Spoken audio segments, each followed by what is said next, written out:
See, Bram Harlan didn't knock. He never knocked. See, he shoved Gideon's gate open, hard enough to crack it against the post, walked straight across the yard like he owned every inch of frozen ground beneath his boots, and pointed one thick finger at the woman standing near the barn door. See, you need to get that creature off your property. His voice carried across the yard like a whip snap. See, before she embarrasses the whole valley with her nonsense. See, Mara didn't flinch. She just stood there, holding a coil of rope, watching him. See, I'm talking to you, Rourke. Bram turned to Gideon, jaw set, eyes hard. See, a drifter woman running your ranch?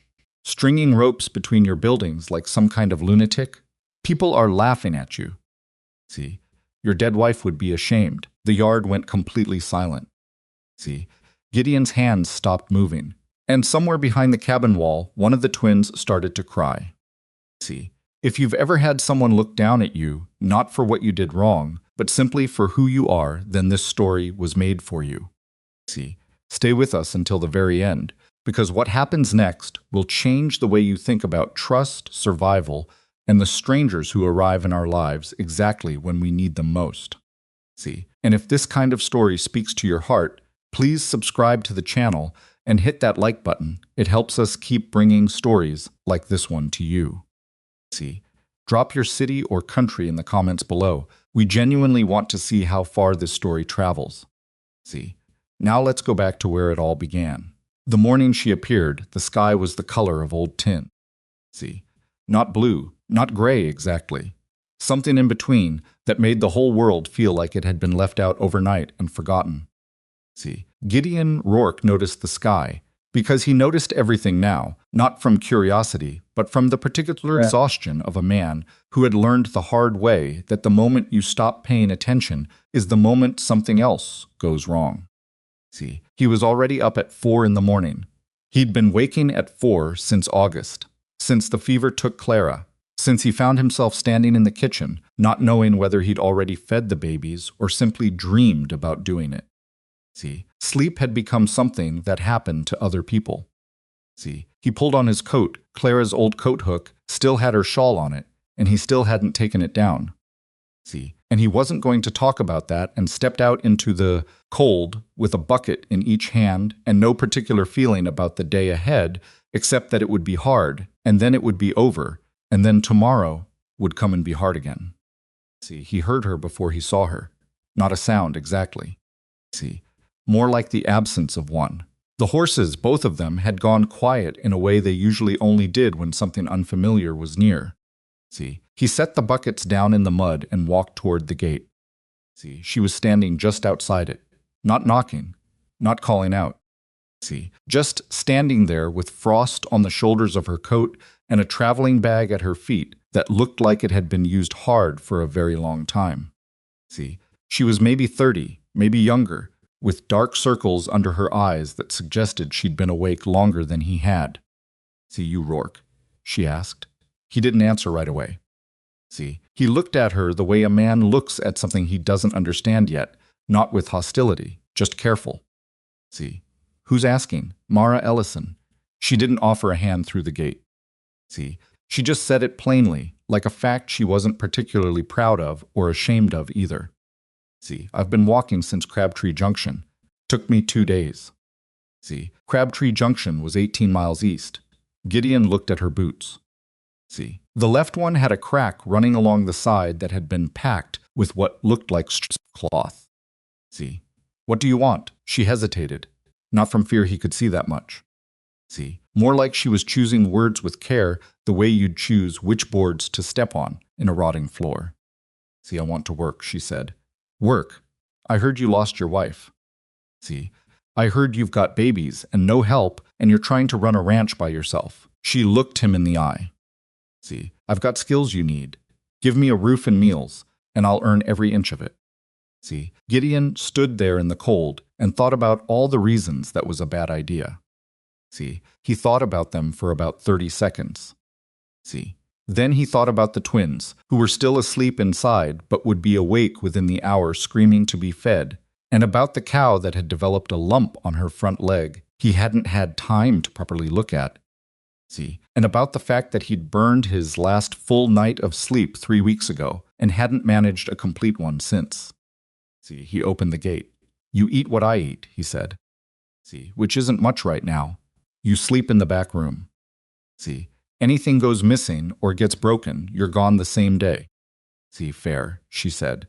She picked up her bag and walked through the gate. See, he noticed she didn't thank him. He found to his surprise that he didn't mind. See, the first 3 days she didn't say much. See, that suited Gideon fine. He wasn't much for talking himself, not anymore. See, Clara had been the talker in the family. She could fill a room with conversation, the way sunlight fills a window, natural and easy. And since she'd been gone, the house had gotten so quiet, it sometimes felt like the walls were leaning in. See, Mara learned the rhythm of the place fast. Too fast, almost, for someone who'd supposedly come in from the road with nothing. See, by the second morning, she had already identified which hinge on the barn door was working loose and had shimmed it with a piece of scrap wood before Gideon thought to mention it. See, by the afternoon of the same day, she'd rearranged the food stores in the cellar in a way he couldn't quite explain, but that immediately made more sense. See, he watched her from the corners of rooms. He knew he was doing it. See, he couldn't entirely stop. She was good with the twins. See, not performatively good, not the kind of gentle that looks like someone trying to be observed being gentle. See, she was matter-of-fact about it, the way a person is when they've handled babies before and know that what they mostly need is to be warm and fed and held without too much fuss. See, the boy twin Gideon had named him Henry took to her in less than a day. See, settled right against her shoulder when she picked him up. See, the girl, Ruth, was harder. Ruth cried for a week after Clara died, and she'd been suspicious of new people ever since, even at 8 months old. See, on the third evening, Ruth stopped crying when Mara picked her up. See, Gideon was standing in the doorway when it happened. See, he watched Mara look down at the baby girl with an expression that flickered across her face for just a half-second before she smoothed it back into calm. See, he couldn't name what the expression was. Something that hurt. See, something old. He went back outside to finish his chores and didn't say anything about it. See, Otis Bell showed up on the 4th day, as he always did on the first of each week, an old ranch hand who'd worked for Gideon's father, and then for Gideon himself, too old now for full-time work, but too stubborn to stop coming by entirely. See, he was somewhere north of 60, with hands like cured leather, and a disposition that ran somewhere between blunt and brutally blunt, depending on his mood. See, he looked at Mara for a long time when he arrived. See, she looked back without blinking. "Rourke, take you on," he said. See, he did. "You done ranch work before?" "Yes." "Where?" See, she paused just long enough to be noticed. "Different places." See, Otis made a sound in his chest that wasn't quite a grunt and wasn't quite approval, but was somewhere in between. See, he didn't push it. Instead, he watched her work for the better part of the morning, and by the time Gideon came in from the east pasture at noon, Otis had apparently decided something. See, because he was helping her carry boards to reinforce the barn's south wall without being asked. See, Gideon caught Otis alone near the water trough later in the day. See, "What do you make of her?" he asked. Otis was quiet for a moment. See, "She knows what she's looking at," he said finally. See, "When she looks at things." "What's that mean?" "It means most people see a barn." See, "She sees which board is going to give first." He leaned on the fence post. See, "That's either useful or it's something else. Haven't decided which yet." See, "You think I made a mistake. I think you made a decision," Otis said. See, "Men in your position don't always have the luxury of waiting to find out if they're the same thing." See, the gossip started almost immediately. See, in a small settlement, a strange woman appearing at a widower's gate didn't stay quiet for long. See, by the end of the first week, Gideon had heard 3 different versions of the story from 3 different neighbors, each one slightly more dramatic than the last. See, in the most elaborate version, Mara had arrived in the middle of the night with no shoes. See, he ignored it. He was too tired to do otherwise. What he couldn't ignore was Bram Harlan. See, Bram owned the biggest ranch in the valley, more land than Gideon, more cattle, more hands, and a voice that carried like he believed the air owed him space. See, he was not a cruel man in the way that some men were cruel, with intent and pleasure in it. See, he was cruel the way a stone wall is cruel, indifferent to what it blocks out, utterly confident in its own solidness. See, he showed up on a Thursday, uninvited, and stood in Gideon's yard with his thumbs hooked in his belt and his hat pushed back the way he always wore it when he was feeling particularly certain about something. See, heard you took an astray, he said. Her name's Mara Ellison, Gideon said. See, she works here. Bram glanced toward the barn where Mara could be seen through the open door, wrapping a section of rope around a post. See, what's she doing? Working. Doesn't look like work. See, looks like something a person does when they're nervous. He tilted his head. See, she one of those types? Worries herself into knots over nothing. See, Gideon didn't answer. Weather's going to be cold this year, Bram said. See, but it's always cold. People have been living in this valley 40 years without tying ropes between their barns and their houses. He looked at Gideon directly. See, you sure you haven't just taken in someone else's problem? See, I'm sure I've taken in someone who works, Gideon said, and his voice was steady, but something underneath it wasn't. See, Bram looked at him for a long moment. Then he laughed short, without warmth, and walked back to his horse. See, your decision, he said over his shoulder. Just don't let her embarrass you. See, Gideon stood in the yard and watched him ride off and thought about the expression on Mara's face the night she'd settled Ruth against her shoulder. See, the hurt that flickered through and then was gone. See, he didn't know what her story was. He didn't know where she'd come from or what she'd survived or why she'd been walking 18 miles in cracked boots in the first place.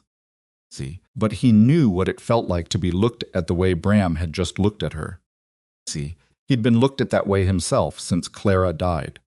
See, the particular kind of dismissal that doesn't quite say you're worthless, but makes very sure you understand its thinking about it. See, he went back inside and didn't mention Bram's visit to Mara. See, she had noticed anyway.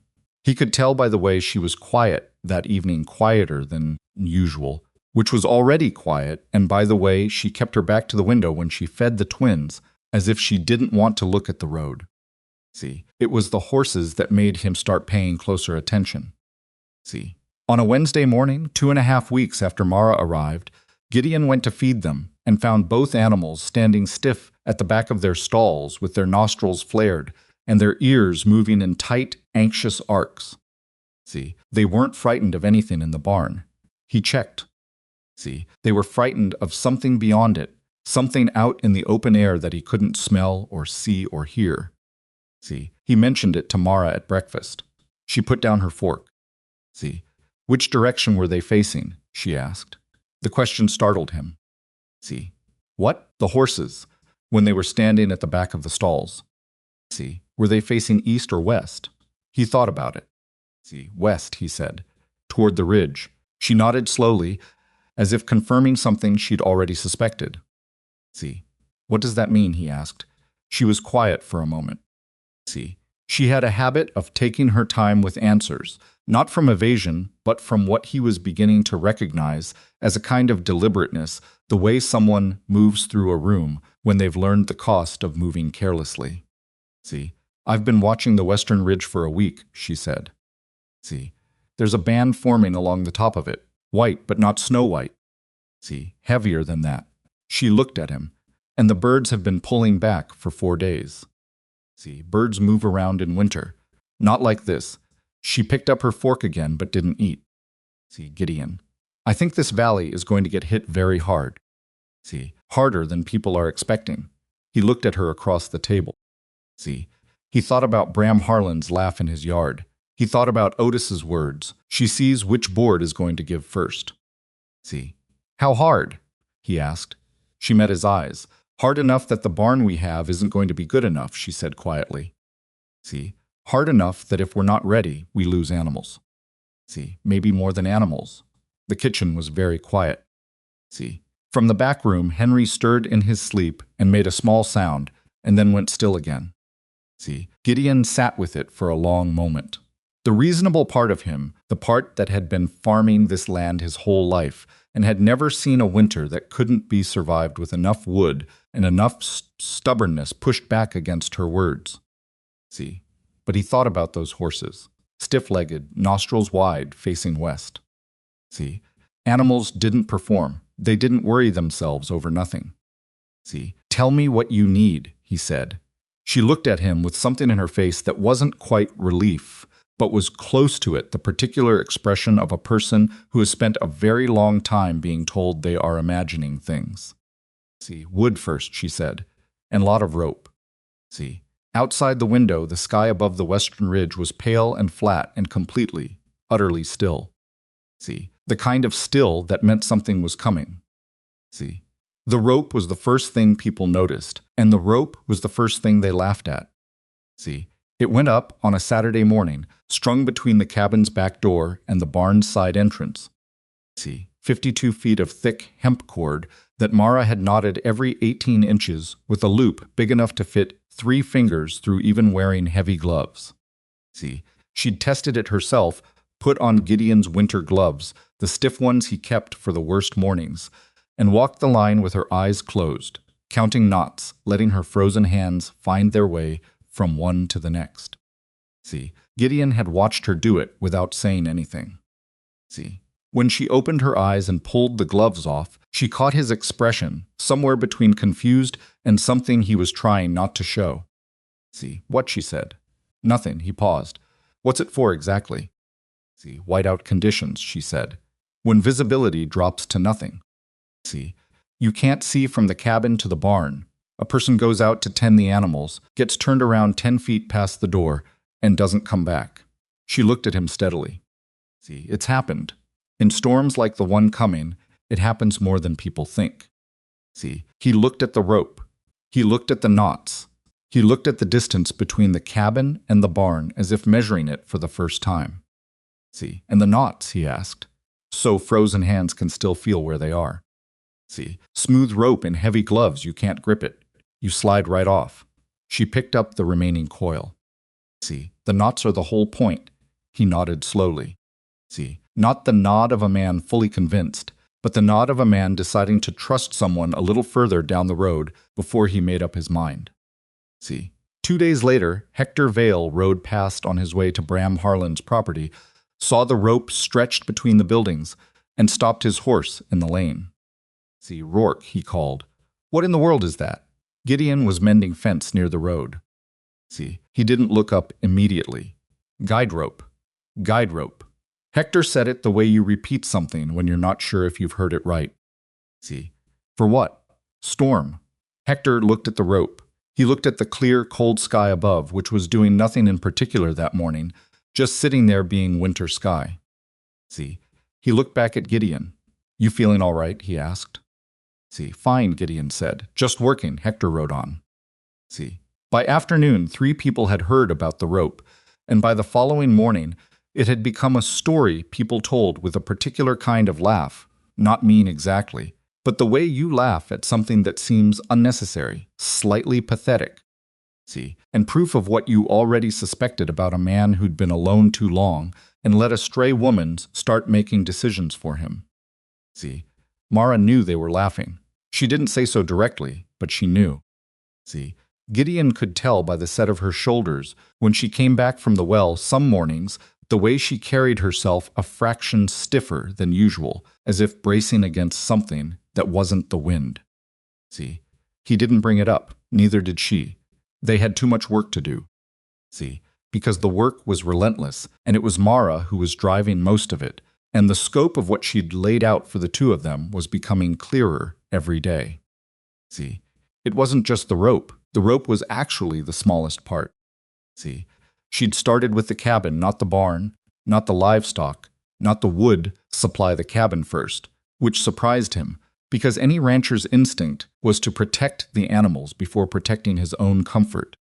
See, she explained it once in the kitchen on an evening when Otis had stayed late enough to hear. See, if the people inside aren't warm and functional, nothing else gets done, she said. See, the animals need tending every 4 to 6 hours, even in a bad storm. See, that means people going in and out in brutal cold. See, If the people are half frozen themselves, they make mistakes. See, they cut corners. They don't notice the things they should notice. She was looking at the wall as she talked, as if she could see through it to the structure beyond. See, the cabin has to hold heat long enough to be a real base of operations, not just a place to thaw out between trips. See, Otis looked at the wall too, and then at Gideon. She's not wrong. See, I know she's not wrong, Gideon said. So they sealed the cabin. See, Mara found every gap she could put light through, and there were more than Gideon expected because the building was old and had settled, and the seams had opened in places he'd never thought to check. See, she packed them with strips of burlap and old rags, and a paste she mixed herself from ash and animal fat, and something she scraped from a clay bank near the creek. See, it wasn't pretty. It looked exactly like what it was, a rough fix made from nothing. See, but when she lit a candle inside and walked the perimeter in the dark, the flame barely moved. See, better, she said. She closed off 2 of the cabin's 4 rooms entirely, sealing the doorways with doubled blankets and old feed sacks stuffed with straw. See, it reduced the heated space by half and made the remaining rooms feel crowded and a little grim.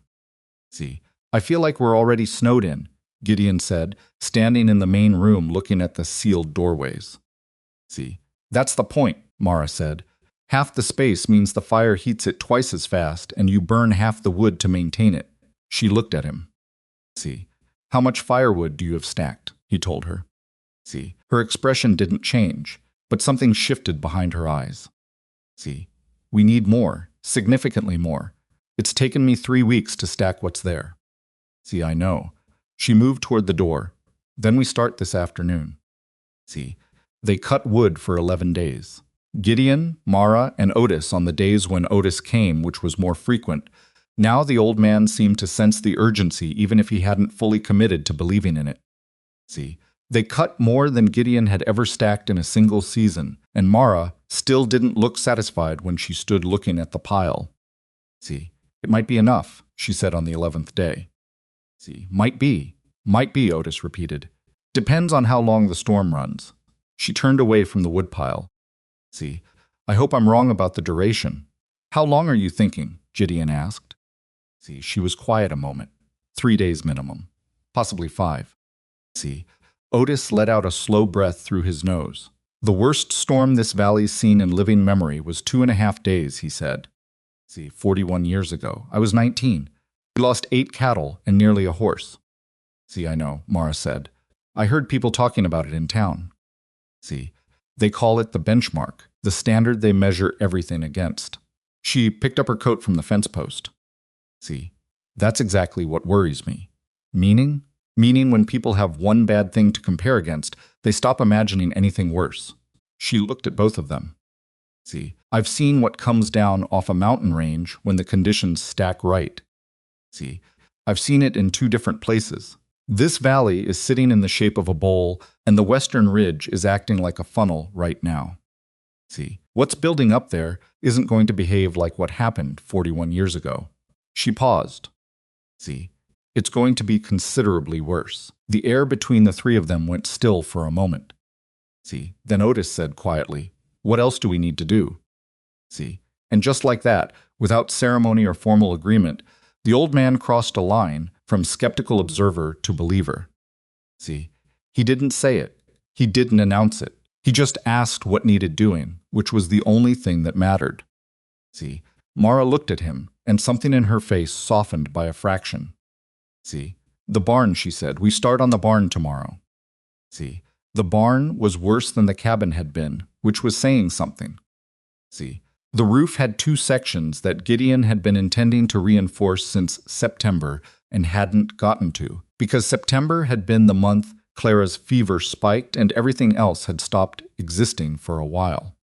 See, the south wall had the shimmed hinge Mara had noticed on her second day, but the problem went deeper than the hinge. The whole frame on that side had shifted slightly. See, and there was a long vertical crack in the siding that Gideon had filled with pitch 2 winters ago and not looked at closely since. See, Mara looked at it closely. She pressed her palm flat against the wood and leaned her weight into it. See, The wall moved more than it should have. This is a problem, she said. See, I know, Gideon said. I've been meaning to. It's a problem right now, she said. See, not unkindly, but direct. If the storm hits this wall with the pressure I think it's going to, this section fails. See, and if this section fails in the middle of the storm, the animals panic, and everything goes wrong at once. See, Gideon looked at the wall. He looked at the twins, asleep in their basket near the barn's inner door, because Mara had brought them out to keep an eye on them while she worked, which was something she'd started doing. This casual proximity, see, this quiet carrying of his children through her daily tasks that he'd stopped noticing and now couldn't imagine doing without. See, tell me how to fix it, he said. It's not a pretty fix. See, I don't need pretty. We cross-brace from the inside, she said. See, 4 boards, diagonal, 2 on each side of the weak point. See, you lose a little space inside the wall. You gain structural integrity. She ran her hand along the crack. See, and we fill this with something better than pitch. See, I have an idea for that. Her idea involved a combination of materials that Gideon would not have thought to use together, salvaged from different parts of the property: old wheel grease, creek clay, see, and a fibrous grass that grew along the north fence line, dried and chopped fine. See, she packed it into the crack herself, working it in with her fingers in the cold, taking her time, pressing it deep. See, where did you learn that? Gideon asked. From a man who'd learned it from his father, she said. See, who'd learned it from someone else. She didn't look up from the wall. See, knowledge like this gets passed down, or it gets lost. See, one of the two. He watched her hands red from the cold, moving with careful precision, the kind of precision that comes from practice and from caring about what you're doing. See, from understanding that the difference between a proper job and a half-done one might eventually matter to someone's life. See, he thought about the fact that he didn't know her last name 3 weeks ago. See, he thought about how little he still knew about her, really, and how much he had nonetheless come to rely on her presence, the way you rely on a particular chair, not because it's perfect, but because it holds. See, he went back to the cross-bracing without saying anything. See, they were 3 days into the barn work when Bram Harlan came back. See, he didn't bring Hector Vale this time. He came alone, on a morning when Gideon and Mara were up on the barn roof, reinforcing the weakest section of the structure. See, and Otis was inside the barn stacking the emergency feed stores. In the new configuration, Mara had designed elevated off the floor on rough wooden pallets to protect against moisture. See, positioned near the interior wall rather than the exterior one to keep it warmer. See, Bram stood in the yard and looked up at the 2 figures on the roof. See, Rourke, he called. Gideon looked down. Come off that roof a minute. See, I want to talk to you. There was a tone in it that Gideon recognized, the tone of a man who is used to being obeyed, not because he's earned it, but because he's never been told no firmly enough to believe the word applies to him. See, Gideon came down. Mara kept working. People in this valley are getting a little concerned, Bram said. See, about what? About you? He glanced up at Mara on the roof. See, about the decisions you're making, about whether that woman has some kind of hold on your thinking. He looked back at Gideon. See, you're burning your energy on preparations for a storm that hasn't materialized and might not. See, you're getting behind on the regular maintenance that actually keeps a ranch running. See, and you're letting a drifter with no verified history make calls that could cost you animals. See, her preparations have improved this property by a considerable margin, Gideon said. See, so far, Bram said. See, so far she's been here a few weeks and made you build things you don't need and strung ridiculous ropes between your buildings that make this place look like a traveling circus. He lowered his voice as if letting Gideon in on something. See, what do you actually know about her? Where she came from? What she left behind? A woman walking 18 miles in winter doesn't do that for fun, Rourke. See, she does it because she had to leave somewhere. Gideon was quiet for a moment. See, he heard Mara's hammer above him. Steady, even blows, not hurrying, not responding to what was being said below, though he knew she could hear every word. See, what she left behind is her business, Gideon said. See, What she's doing here is mine, and what she's doing here is working. See, you're a grown man, Bram said. It's your property. He said it the way people say things they want to sound like they mean, while making sure you know they don't. See, I just think you'd be better served spending this time and energy building your herd back up instead of preparing for some catastrophe a stranger convinced you is coming. He picked up his horse's reins. See, the storm this year is going to be cold and hard. See, it's always cold and hard. We've survived every one of them, and we'll survive this one. See, we do it by not panicking. I'm not panicking, Gideon said. See, no, Bram said, mounting up. You're worse. You're planning. He pulled the horse's head around. See, come see me when this is all over, and she's moved on to the next lonely widower. See, we'll have a drink and not mention it again. He rode off down the lane. See, Gideon stood in the cold yard and breathed. After a moment, he heard Mara climb down from the roof. See, she landed in the yard beside him and stood there looking at the road, at the cloud of dust Bram's horse had kicked up that was already settling in the still air. See, how much of that did you hear? Gideon asked. All of it, she said. See, a pause. I should tell you, she said, that he's not entirely wrong about not knowing where I came from. See, Gideon looked at her. I'm not going to ask, he said. See, she looked back at him. A flicker of something crossed her face, surprise maybe, or something more complicated than surprise. See, you should, she said quietly. You've got children in that house. See, I've got eyes, he said, and I've watched you for 3 weeks. See, whatever you left behind, whatever it wasn't something you did to someone. See, it was something done to you. He held her gaze. And that's the end of my curiosity on the subject. See, Mara looked at him for a long moment. Then she turned back toward the barn. See, we still need to reinforce the water supply, she said. See, if the pipes freeze while we're managing everything else, we lose the cattle before the storm's half over. See, right, Gideon said. Show me. She showed him. The water issue was more complicated than it appeared, as most of the real problems were. See, the pipes running from the hand pump to the stock trough were partially exposed along one section near the north fence. See, and Mara's solution was to pack them in a combination of straw and old burlap held in place by strips of salvaged tin ugly, improvised, effective. See, she also insisted they fill every available bucket, barrel, and container before the storm hit. See, everyone, she said. Because when the pump freezes regardless, and it might freeze regardless, we need enough stored water to last 3 days for the animals. See, that's a significant volume. It's an enormous amount of hauling, Gideon said. See, yes, she agreed. She picked up a bucket. Better to haul it now. See, they hauled water for a day and a half. Otis showed up on the second morning and saw what they were doing and didn't ask questions, just picked up a second bucket and started at the far end.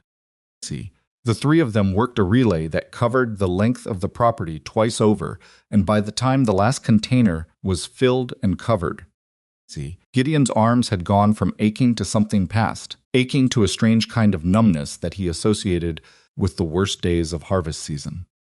See, he sat down on a hay bale in the barn that evening and couldn't make himself stand back up for several minutes. See, Mara sat down across from him. She had a bruise forming along her left forearm from where she'd slipped carrying a barrel and caught herself on the fence rail. See, she hadn't mentioned it. He'd seen it happen. How's the arm? He asked. See, she looked down at it. It's fine. It's not fine. See, it's going to be purple tomorrow. Then tomorrow it'll be purple. She flexed her fingers. See, they all moved. Nothing broken. He looked at her across the barn. See, the twins were inside the cabin. Sleeping Otis had offered to stay close to them for the evening. His version of helping with something he wasn't entirely sure how to help with, but was trying. See, why are you doing this? Gideon asked. She looked at him steadily. See, which part? Any of it? All of it. See, he gestured vaguely at the barn. See, the stacked feed. See, the filled water containers. See, the reinforced wall. See, you could have stopped at keeping the cabin warm and caring for the children. See, that would have been enough to earn your place here. See, instead you've spent 3 weeks working harder than men half your age to save a ranch that isn't yours. See, Mara was quiet for a moment. It is mine, she said finally. See, in the only way that matters right now. She looked down at her bruised arm. See, I don't have a lot of things, Gideon. I haven't had them for a while. See, but I have the ability to see what's coming and do something about it while there's still time. She paused. See, I spent too long in a situation where I saw things coming and didn't do anything about it. See, I'm done with that. He wanted to ask what situation. See, he'd told her he wouldn't ask about what she'd left behind, and he meant it, but he was human, and he was curious, and the partial glimpses she gave him the flicker of old hurt when she settled Ruth against her shoulder. See, the deliberate way she chose her words, the particular knowledge of what it felt like to be dismissed, all of it made a shape he could almost see. See, he didn't ask. Get some rest, he said instead. I need to check the rope first, she said. See, make sure the knots are holding. I'll check the rope. See, she looked at him. I know which end it's tied to, he said. See, something almost like a smile crossed her face. She stood, and she went inside, and Gideon stayed in the barn for another few minutes, listening to the sound of the property settling into the night. See, he checked the rope. Every knot was exactly where it was supposed to be. See, he stood with his hand on the last one for a moment, in the dark, feeling the solid thickness of it, and looked out at the western ridge. See, he couldn't see the white band in the dark, but he'd been looking at it every morning for days now, and he knew exactly where it was. See, and he knew in the way you know things when you finally stop arguing with what you're seeing, and just let yourself see it, that it was bigger than it had been the day before. See, he went inside and fed the fire and checked on the twins. See, Henry was asleep with one fist pressed against his cheek, the way he always slept.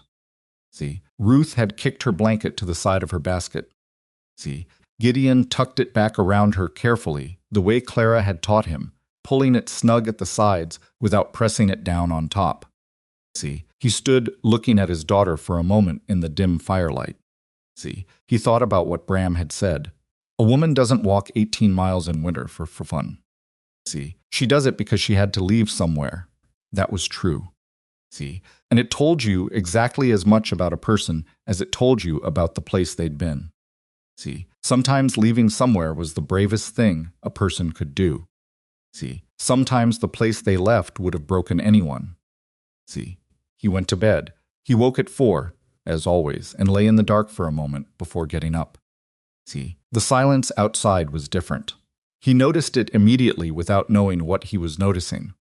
See, the ordinary night sounds whined moving through the tree line, the distant creak of fence posts, the small settling sounds of animals in the barn were gone. See, not quieter. Gone, he got up and went to the window.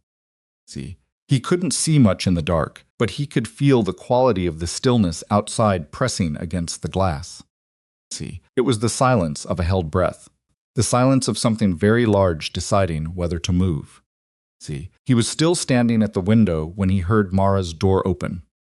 See, she appeared in the hallway dressed already, coat in her hand, not surprised to see him standing there. See, you feel it, she said. It wasn't a question. What is it? See, the pressures dropped. She was already pulling her coat on. See, the animals go check the animals. He went. He was out the door before he'd fully finished the thought, and in the barn the horses were standing rigid, not in the anxious. See, circling way of animals responding to immediate threat, but in the absolute stillness of animals that have already processed the threat and arrived at a conclusion, which is somehow worse. See, the cattle were bunched together near the center of the barn, which they never did. See, not one of them was at the feeding rail. He came back to the cabin. See, Mara was waiting at the door. Well, she said. All of them, he said. See, the horses are frozen solid. The cattle are grouped. See, she nodded once. Wake Otis, she said. He's in the lean-to. See, then get every door reinforced. She was already moving toward the water barrels, checking the lids, pressing on each cover. See, fill anything we missed. Secure anything loose in the yard. Anything the wind can pick up becomes a projectile. She stopped and looked at him. See, and bring the twins into the main room. Keep them close. See, how long? He asked. She looked at the sky through the open barn door, that thick, Absolute stillness pressed down on everything like a physical weight. See, hours, she said. Not days. He ran. Otis was already half awake when Gideon threw open the lean-to door. The old man had that particular quality of experienced ranch hands who sleep with one ear always cocked toward the property. See, he had his boots in his hand. She calling it, he said. See, she's calling it. Otis put his boots on faster than a man his age should have been able to. See, they worked through the rest of the dark morning at a pace that didn't leave room for conversation. See, Gideon reinforced the cabin doors with the additional bracing Mara had cut and staged 2 weeks earlier. She'd prepared it in advance, which at the time had seemed excessive and now seemed like the most intelligent thing he'd ever witnessed.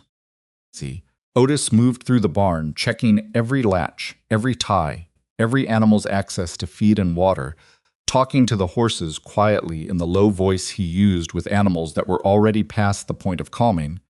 See, the voice that said, I know, without saying anything. See, Mara moved between barn and cabin, back and forth on the rope. She tested it 3 times that morning, and Gideon watched her each time, watched her pull on each knot in sequence, deliberate and methodical, not hurrying. See, the sky began to lighten slightly at the eastern edge. See, and then, at the moment when it should have gotten lighter, still at the moment when morning should have continued arriving, it stopped. See, the eastern sky went from dim gray to a strange yellowish flat color that Gideon had never seen before in his life. See, as if the light itself had decided against coming in. See, Mara came out of the barn and stood in the yard and looked at that eastern sky for a long moment. See, get inside, she said. It's done. Whatever's loose, it stays loose. See, get inside now. Her voice was completely level. That was what convinced him, not urgency, not panic, just the absolute certainty of a person who has seen something before and knows precisely what comes after it. See, he got inside. Otis came behind him and pulled the cabin door shut and threw the heavy bar across it that Mara had insisted they install 2 weeks ago and that Gideon had quietly thought was overkill. See, the 3 of them stood in the sealed-off main room, with the fire burning low, the careful rationed burn Mara had taught them, the one that lasted instead of blazing, and the twins in their basket by the hearth. See, and the rope tied off on the inner post of the back door. See, the silence lasted for 1 more minute, maybe 2. See, and then, from somewhere out past the western ridge, came a sound that started low enough to feel before you heard it, and built steadily into the kind of noise that rewrites your understanding of what weather is capable of. See, it hit the cabin wall like something solid. The fire shuddered in the hearth. See, Ruth woke up and started crying, and Henry woke up because Ruth did, and both of them were reaching in the basket, and Mara crossed the room and picked them both up, without hesitation, one against each shoulder, both her arms full. See, standing in the middle of the room while the walls shook and the light outside the sealed window went from yellow to white to nothing. See, Gideon looked at her standing there, both babies, both arms. See, steady on her feet while the cabin groaned around all of them. See, he didn't say anything. He turned to the fire and started managing the wood with the careful attention she'd taught him, because the storm had arrived and attention was all any of them had left to give it. See, outside the world disappeared entirely. The storm didn't ease into the night. See, it doubled. Gideon had lived through hard winters his entire life, 36 years of them on this land, and before it, and he had never heard a sound like the one the wind made against the cabin walls after midnight. See, it wasn't the howling you expected from a bad storm. See, it was lower than that, more constant. See, a sustained pressure that didn't gust and relax the way normal wind did, but simply pressed and pressed and pressed, like something enormous, leaning its full weight against the outside of the world and not letting up.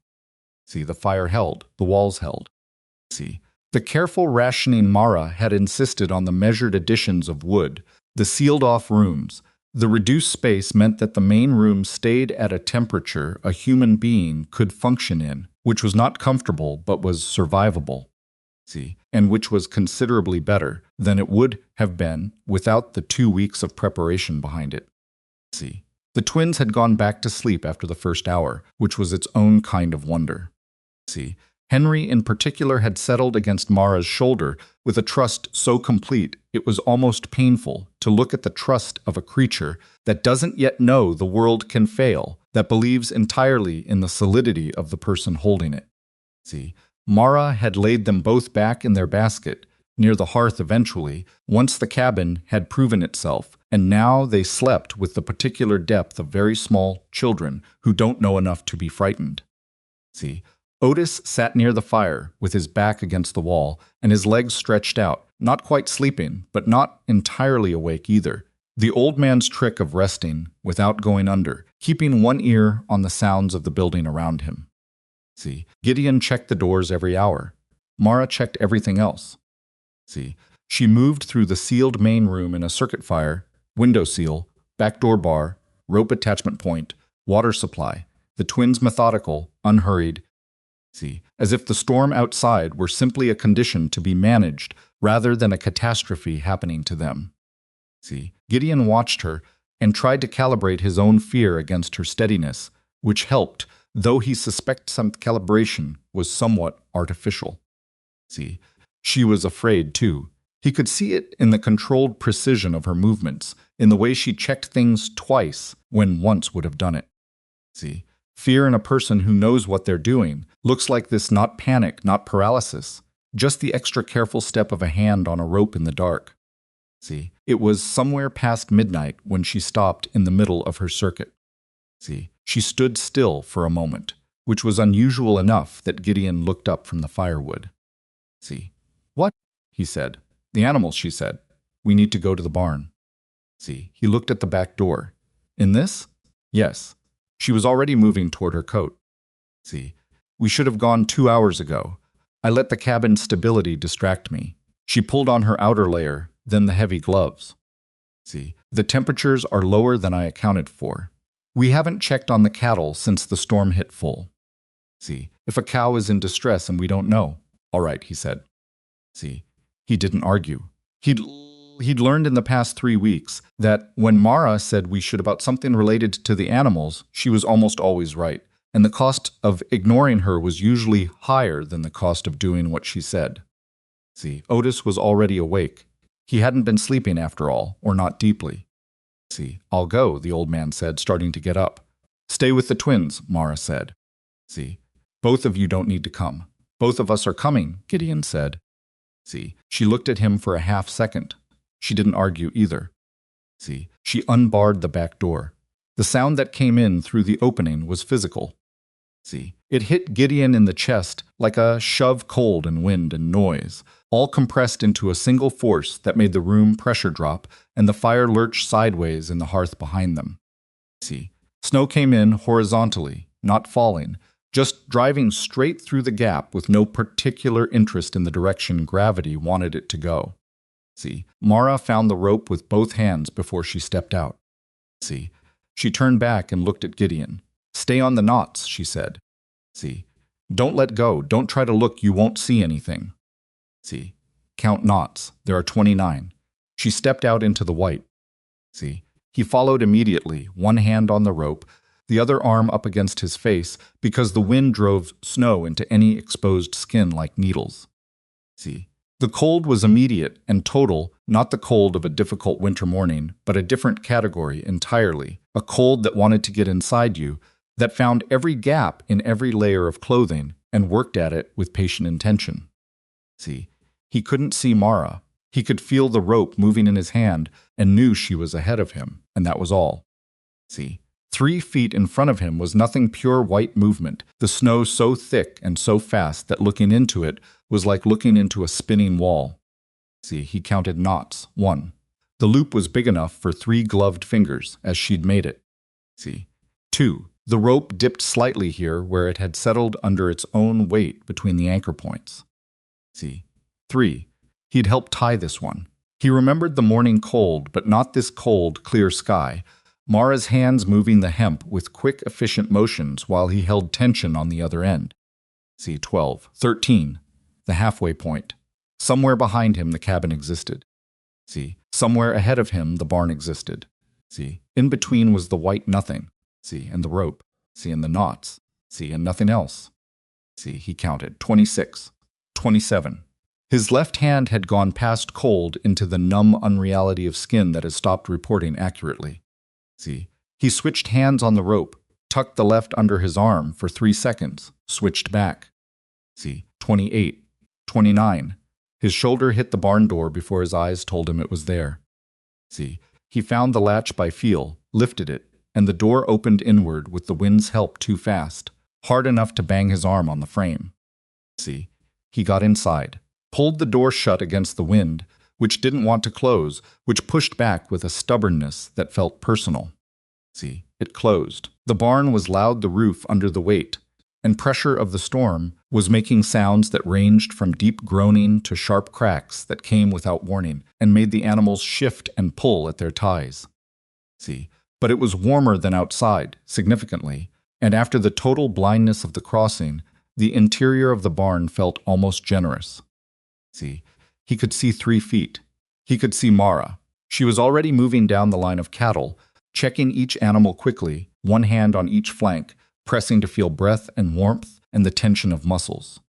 See, she moved with the efficiency of someone who has done this in difficult conditions, before not panicked, not slow, reading each animal in a few seconds and moving on. See, she stopped at the 3rd stall from the end. She stopped, and her hand stayed on the animal's flank, and she leaned in close, and Gideon saw her mouth tighten. See, she's in labor, Mara said. He came forward.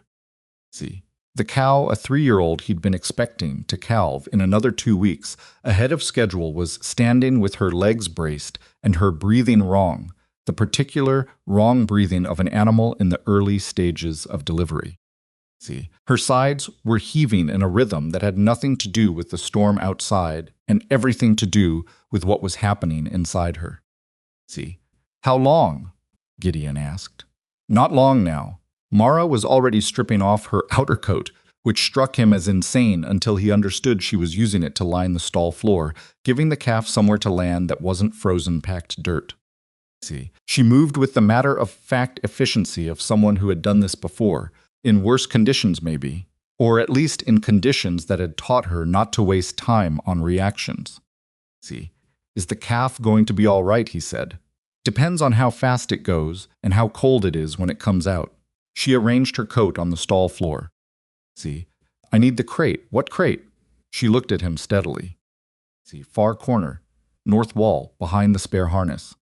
See, he went to the north wall. He moved the spare harness, heavy, stiff, resisting, and found behind it something he had genuinely never noticed before, despite having been in this barn his entire life. See, a crate, roughly 3 feet square, built from what appeared to be salvaged fence boards and lined inside with old blankets, and straw packed so tightly it formed a kind of compressed insulation. See, the lid fitted snugly, attached with leather strips. See, along 2 of the interior sides she had mounted flat stones, river stones he recognized from the pile near the creek bank, positioned to absorb and hold heat. See, he stood looking at it for a moment. When did you build this? He said. See, 3 weeks ago, she said from the other side of the barn. See, move it over here. He moved it. It was heavier than it looked, which was the river stones. See, he dragged it across the barn floor to the stall, and Mara opened the lid and pressed her hand against the interior blankets and made a sound of acknowledgement the stones had been heated 2 days ago, and then sealed inside. See, and they'd held a surprising amount of warmth in the compressed straw. See, warm enough, she said. Good, the birth took 40 minutes. See, Gideon had helped with difficult calvings before most ranchers had, but this one had particular elements that made it harder than average. See, the cow was a season younger than ideal, the calf was positioned slightly wrong at the start. See, and the cold that leaked through the barn walls, even with the reinforcement they'd done, meant that every minute the process took was a minute the arriving animal was losing. See, Mara worked through the delivery with her hands and her voice talking to the cow in a low, continuous murmur that wasn't words exactly, just sound, just presence. See, while she guided the process with the practical competence of someone who has learned that animals in distress don't need your feelings about the situation. They need you to be useful. See, the calf came out, and it came out wrong, slumped, not moving right. The wet, dark mass of a newborn animal that had arrived in the worst possible conditions and wasn't sure yet if it had decided to be alive. See, Mara had it in her arms before it hit the floor. She moved it into the crate, onto the warm stones and packed straw, and closed the lid most of the way, not all the way. See, leaving a gap for air, and then she pulled her coat over the outside of the crate on top of the closed lid and pressed it down around the sides. See, it's too cold, Gideon said. I know. She was rubbing the calf through the blankets with both hands. See, keep rubbing. Long strokes, move the circulation. See, he put his hands in. The calf was there under his hands, wet and limp and somehow impossibly small, and he rubbed the way she told him to long strokes, working from the center outward, and he felt the animal shudder once under his palms. See, that's it, Mara said again. Another shudder. A different one this time, not cold trembling, but something more deliberate, something with intention in it. See, the calf moved its head. Gideon exhaled a breath he hadn't realized he'd been holding for the past several minutes. See, good, Mara said quietly. She kept rubbing, good. See, keep going. The mother cow was pressing against the stall wall, head stretched toward the crate, making the low sound that cattle make for their young, not loud, just persistent, a note of searching. See, Mara reached back without looking and laid one hand on the cow's nose for a moment, a brief reassurance, and then went back to the calf. See, Gideon was still rubbing. His arms were burning with it. See, the calf was shuddering more regularly now, small controlled tremors that meant muscle, that meant alive, that meant the body was figuring out how to be in the world. See, is it going to make it, he said. Ask me in an hour, Mara said. See, right now it's fighting. Right now it's fighting. See, he thought about that later. The phrasing of it, not it's trying, or it might be all right, but the plain specific fact of fighting, which implied an opponent, which implied a contest that hadn't been decided yet. See, she talked about survival the way she talked about most things, directly, without softening it into something more comfortable. See, he kept rubbing. They were 20 minutes into it, calf alive, increasingly insistent about the fact. The mother settling slightly now that she could hear the small sounds from the crate when the rope moved. See, Gideon felt it before he saw it. The guide rope was tied off on the interior post of the barn's side door, the same post Mara had anchored it to, and it was taut from the outside tension of its own length and the wind catching it. See, it had been taut since they arrived, but now it jerked. See, not the irregular movement of wind load, which he'd been half-consciously tracking for the past hour, but a single deliberate pull, and then another. See, he looked at Mara. She had already looked at the rope. See, something's out there, she said. Could be wind getting under the anchor. See, the rope jerked again, 3 times in irregular rhythm. See, the way something jerks when a hand grabs it and pulls without knowing exactly what they're grabbing. See, they looked at each other. Could be an animal, Gideon said, because he wanted there to be a reasonable explanation, because the alternative required going back out into the thing they had just come through. See, animals don't grab ropes, Mara said. He stood up. See, I'll go, he said. You can't go alone. One of us needs to stay with the calf. See, the calf is past the critical. One of us needs to stay with the calf, he said again, and something in his voice settled the question, because it was his barn and his rope, and ultimately his decision. See, and she heard that in it, even though he hadn't made it a point of authority, just a statement of fact. See, she looked at him for a moment. 29 knots, she said. See, count them both ways. You feel anything wrong with the tension, you come back immediately. See, don't try to see the visibility as nothing. Don't let go of the rope. See, I know, he said. I know you know, she said. I'm saying it anyway. See, he put his gloves back on. He found the rope at the barn door, gripped it, and went out. See, the storm had not improved. See, if anything, the hour inside had recalibrated his sense of what bad weather was. So stepping back into it felt like a fresh assault, the noise, the force, the total absence of anything visible beyond the rope in his hands. See, he went hand over hand and counted knots, going the wrong direction this time, from 29 down toward 1, and somewhere around knot 17, he nearly walked into a shape in the white. See, he stopped. The shape moved. He grabbed for it, and his hand found fabric, a coat, a shoulder, something solid and human under the snow that had packed around it, and he got a grip and pulled, and the shape resolved itself into a man. See, a large man. A man Gideon recognized by bulk and by the particular hat he wore, even half buried in snow, the hat he always had on, pushed back on his head with the brim up. See, Bram Harlan. He was on his knees in the snow. One hand was clamped around the guide rope, white-knuckled even through gloves that were themselves crusted with ice. See, he was looking at Gideon without full recognition. His eyes were open, but the expression in them was the glassy, slowing expression of a man who has been outside in this cold long enough that the thinking part of him has started to go quiet. See, Bram, Gideon said loudly into the wind, "Bram, look at me." See, something moved in the man's eyes, a response, not quite focus. See, "I've got you," Gideon said. "Can you stand?" Bram's lips moved. See, Gideon couldn't hear it over the wind, but he could read it, barn. See, and then something else. See, and Gideon leaned in. See, and what he heard, see, or almost heard, was calves.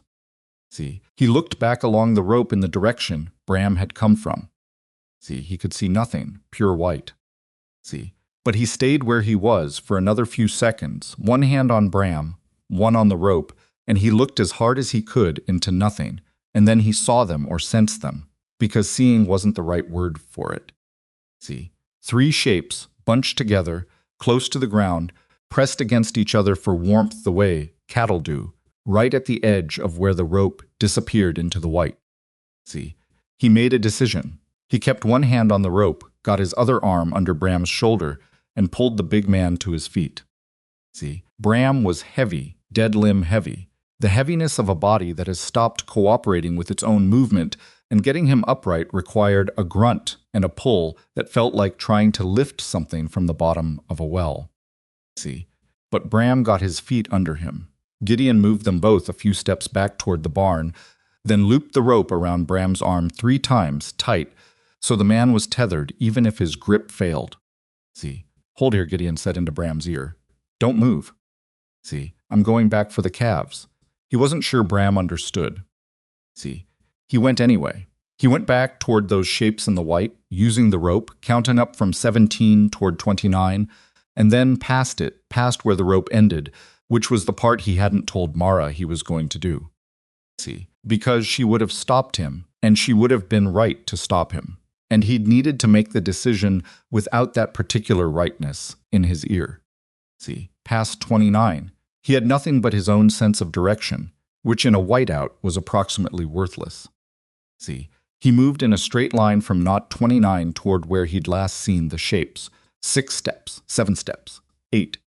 See, and on the 9th step, his boot hit something that moved and made a sound, the low, surprised grunt of a calf that has been sleeping in snow out of sheer exhaustion and doesn't understand why it's being disturbed. See, he got his hands on the first one. Small, maybe a week old, maybe less, shuddering hard. See, he got the second one within arm's reach of the first, pressed together as they'd been when he saw them. See, the third had moved slightly, and he spent a long, terrible moment sweeping his arm in arcs through the snow before his glove hit a flank, and he had all 3 located. See, he could not carry 3 calves through a whiteout while following a rope he couldn't see. See, he sat with that problem for approximately 4 seconds. See, then he pulled his belt off, looped it around the neck of the largest calf, not tight, just enough to lead, and hauled the animal to its feet and started moving. See, the other 2 followed because cattle don't like to be separated even in crisis, especially in crisis, and the 2 smaller ones pressed against the larger one's sides as they moved. See, he found knot 29 by nearly falling over the rope's end anchor in the snow. See, he wrapped one hand around it and started counting down. See, he moved them all back to the barn. The calves went first through the door, stumbling, crowding each other, half frozen and completely indignant about every part of the situation. See, then Bram, whom Gideon more or less carried the last 4 feet because the man's legs had stopped doing what Bram told them to. See, he got Bram through the door and pulled it shut and stood there for a moment in the comparative quiet of the barn interior, breathing. See, Mara appeared from the far stall. She looked at Gideon. See, she looked at Bram, half collapsed against the wall with ice still in his beard. See, she looked at the three calves. Her expression didn't change, but something in it shifted the minute recalibration of someone who has been holding a contingency in the back of their mind and has just seen it materialize. See, she went to Bram first, not to help him not yet, but to check him the way she checked the animals, quickly, functionally, looking for the immediate dangers. See, she pulled off one of his gloves and looked at his hand. See, she pressed 2 fingers under his jaw. She pulled his eyelid up with her thumb and looked at what was beneath it. See, he needs heat, she said. Core temperature, not surface warming, don't rub his hands. See, you'll drive the cold deeper. She was already moving, pulling the spare blankets from the hook on the barn wall. She'd staged them there 2 weeks ago. Part of her preparations. See, blankets in the barn for exactly the category of emergency that nobody had thought they'd need to prepare for. See, get him sitting up, not lying down, sitting. Gideon got Bram sitting up. See, the big man's eyes were tracking better now, finding Gideon's face, working toward recognition. See, my barn, Bram said. His voice was thick, the words slow. See, collapsed. The roof, he stopped. Started again. I had 11 calves. See, spread across 2 pens. Wind got under the east wall and the whole thing just, he stopped again. See, swallowed. I was trying to move them. Couldn't see. See, couldn't find the fence line. Found your rope. How long were you outside? Gideon asked. See, Bram closed his eyes, opened them. Don't know. Long enough, Mara said, wrapping the blankets around him. See, long enough that you're not going to stand up properly for another hour, so stop trying. She tucked the blanket under his arms and looked at him directly. See, you're all right, you're inside, stay sitting. Bram looked at her. See, he looked at her for a long moment, and whatever he was expecting to see in her face, irritation maybe, or the satisfaction of a person who has been proven right in the most definitive possible way, he didn't find it.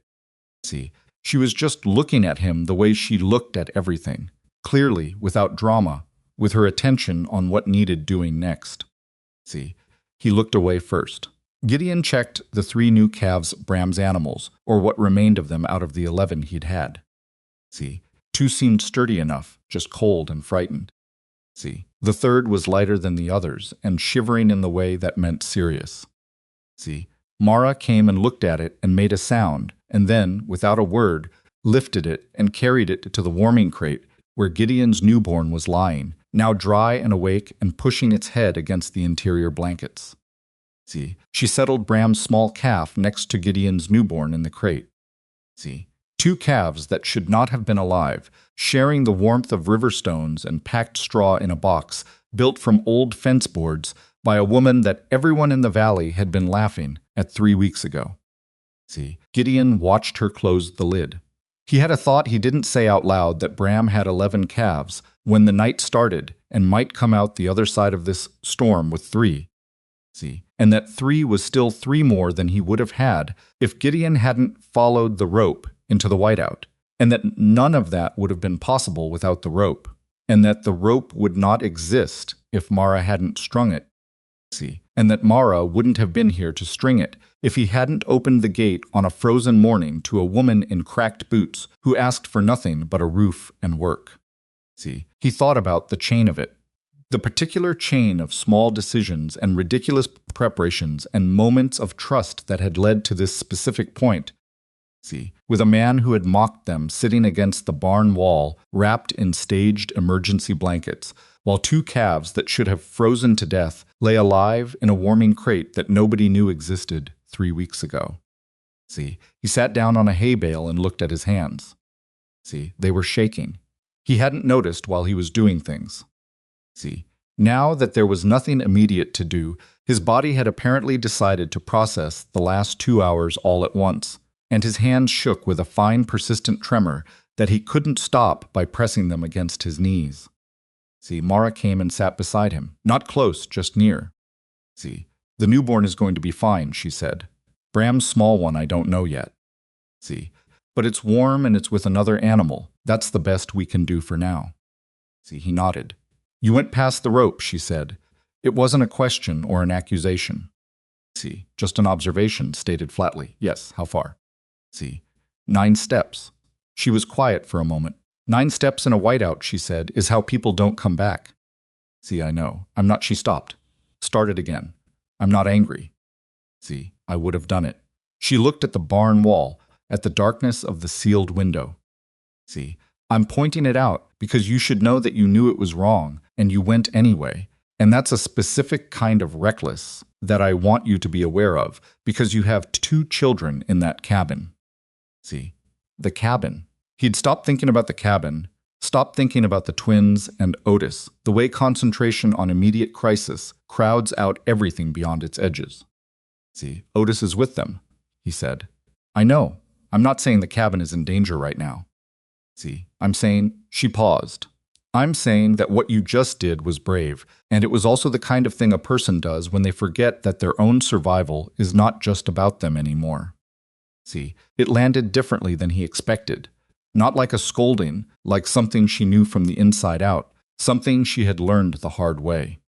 See, he had that sense again of the shape of her story, the parts he couldn't see, the decisions that had been made and their costs. See, noted, he said. She looked at him. You're shaking, she said. See, I know. She didn't say anything about it. She didn't tell him it was normal or that it would pass. See, she just sat there beside him while the storm raged outside and the animals shifted and Bram breathed slowly against the wall and the 2 calves lay in the warming crate together. And after a while, the shaking in his hands eased off. See, not because anything had changed, just because she was there. See, eventually Bram spoke from across the barn. His voice was clearer now, the thickness gone out of it, though his face still had the pale, stripped quality of a man who has been very cold for too long. See, Rourke, he said. Gideon looked at him. Bram was quiet for a moment, looking at the warming crate against the far wall. See, how many of mine made it to you? 3. Bram closed his eyes. See, opened them, nodded once, the slow nod of a man absorbing something he had half expected. See, I had 32 head of cattle before tonight, he said. See, it wasn't directed at either of them specifically. See, he was just saying it to the barn, or to himself. The barn was 3 years old. See, I built it myself. Thought I built it well. Neither Gideon nor Mara said anything. See, she told you, Bram said. He was looking at the warning crate still. See, told you it was coming, what it was going to be. He exhaled slowly. See, I heard her say it. Heard it second and third hand, people repeating what she'd said. See, I thought, he stopped. I thought it was the kind of thing a frightened person says when they want to seem important. See, when they want to make people need them. The barn groaned above them. See, a long, low sound that was the roof distributing weight, doing the job the reinforcement had given it capacity to do. See, Mara's reinforced roof on a barn that wasn't hers. See, she wasn't wrong about any of it, Gideon said. No, Bram said. See, she wasn't. He finally looked away from the crate, looked at Mara directly, which seemed to cost him something. See, I called you a drifter. Said your preparations were going to embarrass him. He tilted his head at Gideon. See, said your dead wife would be ashamed. The barn went very quiet. See, Mara didn't react visibly. She sat still. Gideon, who had not forgotten those words and had filed them in the place where he kept things he wasn't going to confront in the moment, but intended to deal with eventually, said nothing. See, that was wrong, Bram said. It was wrong to say, and I knew it when I said it. He looked down at his bare hand, the one Mara had checked the glove off of. See, I don't usually apologize. I'm saying this so you know I understand the difference. See, Mara looked at him for a long moment. What color was the band on the western ridge, she said. See, he blinked. What? When you looked at the western ridge this past week. See, what color was the band along the top of it? He thought about it. See, white, I suppose. But it's always he stopped. Not white like snow, Mara said. See, denser. More opaque. Like something was sitting on top of the ridge rather than just the light hitting it. See, Bram was quiet. You saw it, she said, not an accusation. See, just a reading. His jaw moved. I might have noticed something. See, and the birds, another pause. They'd thinned out. See, I thought you thought what you needed to think, Mara said. See, that it was a regular cold winter and the birds were just moving on. See, it's easier to think that. She looked at the crate. See, I'm not saying this to make you feel worse about what happened tonight. See, I'm saying it because next winter, when you see a band on the western ridge that looks like that, I want you to remember this night. See, Bram looked at her. I'll remember it, he said quietly. See, I don't think I have a choice about that. The fire in the corner of the barn, the small emergency brazier Mara had prepared, positioned safely away from the hay, burned low and steady. See, Gideon fed it from the small emergency fuel supply she'd staged there, the dried compressed blocks she'd made from barn waste and bound with pine pitch, which burned slower than wood and generated less smoke in an enclosed space. See, Bram's color improved gradually. The storm did not improve.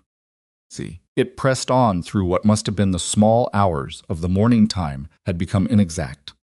See, measured only in the cycles of tending animals and feeding fires and checking knots, and at some point, Gideon realized that Otis must be wondering whether they were alive, sitting in the sealed cabin with 2 babies and no news from the barn. See, I have to go back, he said. I know, Mara said. See, go, I'll stay here. I don't want you out here alone with.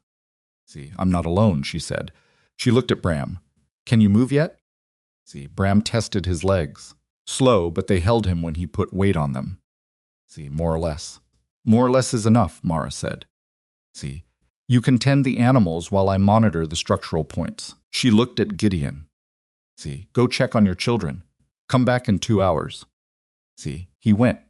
He put his hands on the rope and counted all 29 knots in the dark and the screaming white and came out the other end at the cabin's back door. And when he opened it and the warmth of the sealed room hit him in the face, see, and Otis looked up from beside the fire with something that was almost relief on his weathered features, and he could hear from the back room that both twins were breathing in the small, steady way of sleeping babies. See, he stood in the doorway for a moment longer than necessary. See, just standing there, Otis asked, meaning Mara and the barn. See, they're good, Gideon said. Bram Harlan's in there. See, Otis stared at him. Long story, Gideon said. His barn collapsed. See, Lord, Otis said, then remembered they weren't doing that. See, well, his livestock are mostly gone, Gideon said. See, he got 3 calves out. She's got them in the warming crate with our newborn. See, Otis was quiet for a moment. He looked at the fire. See, at the carefully rationed pile of wood beside it, which was lower than Gideon would have liked, but not dangerously, so Otis had been managing it conservatively, exactly as Mara had shown him. See, I owe that woman an apology, Otis said. For what? Gideon said. See, you believed her. I believed her, Otis said. But I believed her privately while other people were laughing at her, and I didn't say enough out loud to make a difference. He poked the fire once. See, that's its own kind of cowardice. Gideon sat down. See, he was exhausted in a way that had moved past the body into something more fundamental, a tiredness of the will, of the part of you that keeps deciding to keep going. See, he sat with it. Then he got up, checked the twins, added 1 measured piece of wood to the fire, checked the window seals, checked the front door bar, and sat back down. See, he had 2 hours. He closed his eyes for what felt like 3 minutes and was apparently closer to 45, because when Otis touched his shoulder, the fire had changed and the sound of the storm, if anything, see, had deepened into something that seemed to come from all directions at once. See, time, Otis said simply. Gideon found his coat, found his gloves. See, found the rope, counted the knots, went back. See, he counted the knots going back to the barn the way he'd been counting them all night, not because he needed to anymore, not because the number surprised him, but because the counting had become a kind of anchor itself. See, a rhythm to hold on to when everything else was noise and cold, and the specific loneliness of moving through a world that had reduced itself to the length of a rope. See, 29. He pulled the barn door open, and the warmth relative imperfect, the warmth of animals and small fire in an enclosed space came at him like a hand on the shoulder. See, Mara was standing at the warming crate with her back to the door. See, she didn't turn around immediately. See, she was looking down at something inside the crate, and her stillness had that quality. It sometimes had not peace exactly, but the concentration of a person engaged with something important enough to block out everything surrounding it. See, how are they? Gideon said. She turned then. Yours is nursing already. See, I brought the mother in close enough. She stepped back from the crate so he could see. See, Bram's smallest one is still iffy, but it's warm. See, it's breathing right. Bram was at the far end of the barn, moving along the cattle line in the slow, deliberate way of a man whose body was working again, but hadn't agreed to forget what the last several hours felt like. See, he had a bucket of water from Mara's stored supply. The containers they'd spent a day and a half filling, and he was giving each animal a measured amount with the care of someone who has learned. See, or is in the process of learning. That measured is the operative word. See, he looked like a man doing penance. Maybe he was. Gideon watched him for a moment without comment. See, he's been useful, Mara said quietly, coming to stand beside Gideon. See, doesn't complain, follows instructions. He's not used to following instructions. See, no, she said, but he's doing it. She looked at Bram's back. See, people surprise you sometimes. Usually it takes something terrible first. See, Gideon thought about that. See, he thought about how Bram had looked when he pulled him up out of the snow, not the large, certain man who had walked into his yard and pointed at Mara like she was a problem to be removed, but something reduced to its essential weight. See, a man clinging to a rope he'd laughed at, held up by the preparations of a woman he'd publicly dismissed.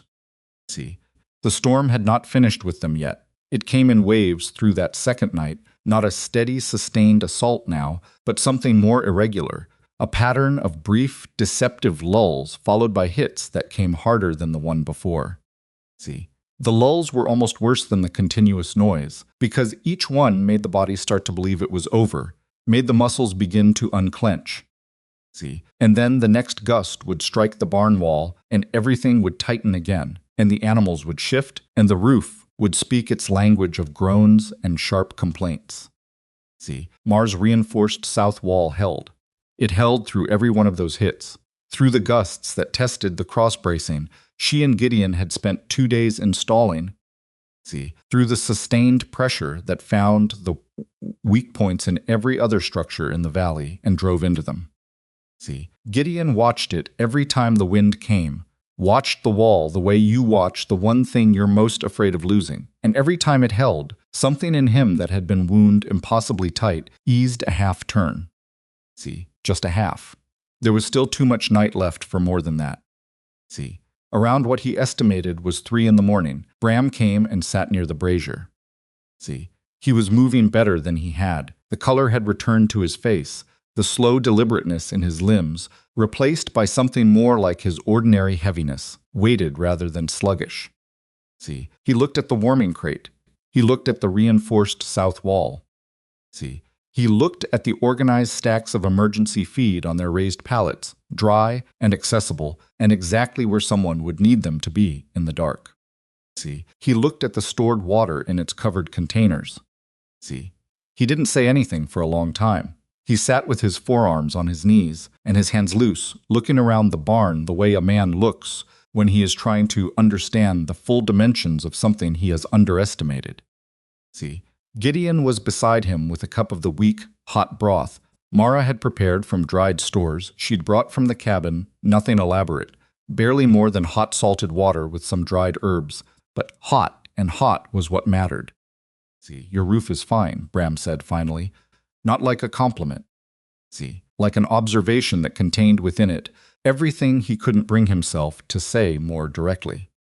See, she reinforced it, Gideon said. I know. Bram wrapped both hands around the cup. See, my roof was newer, better lumber. Or I thought it was better lumber. He looked up at the beams above them.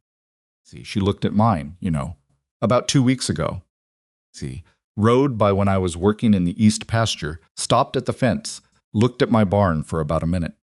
See, Gideon looked at him. She didn't tell me that. She asked me about the east wall bracing, Bram said. See, I told her it was fine. Told her I'd built it myself and knew what I was doing. He exhaled through his nose. See, she looked at it for another few seconds, then said, "All right," and rode on. See, the barn went quiet enough that the fire in the brazier was audible, the small sound of controlled burning. See, she knew, Gideon said. She knew, Bram said. She knew, and she asked, and I told her to mind her own business without using exactly those words, and she went away. He set the cup down on the ground beside him. See, and here I am. Here you are, Gideon said, another silence. See, not hostile.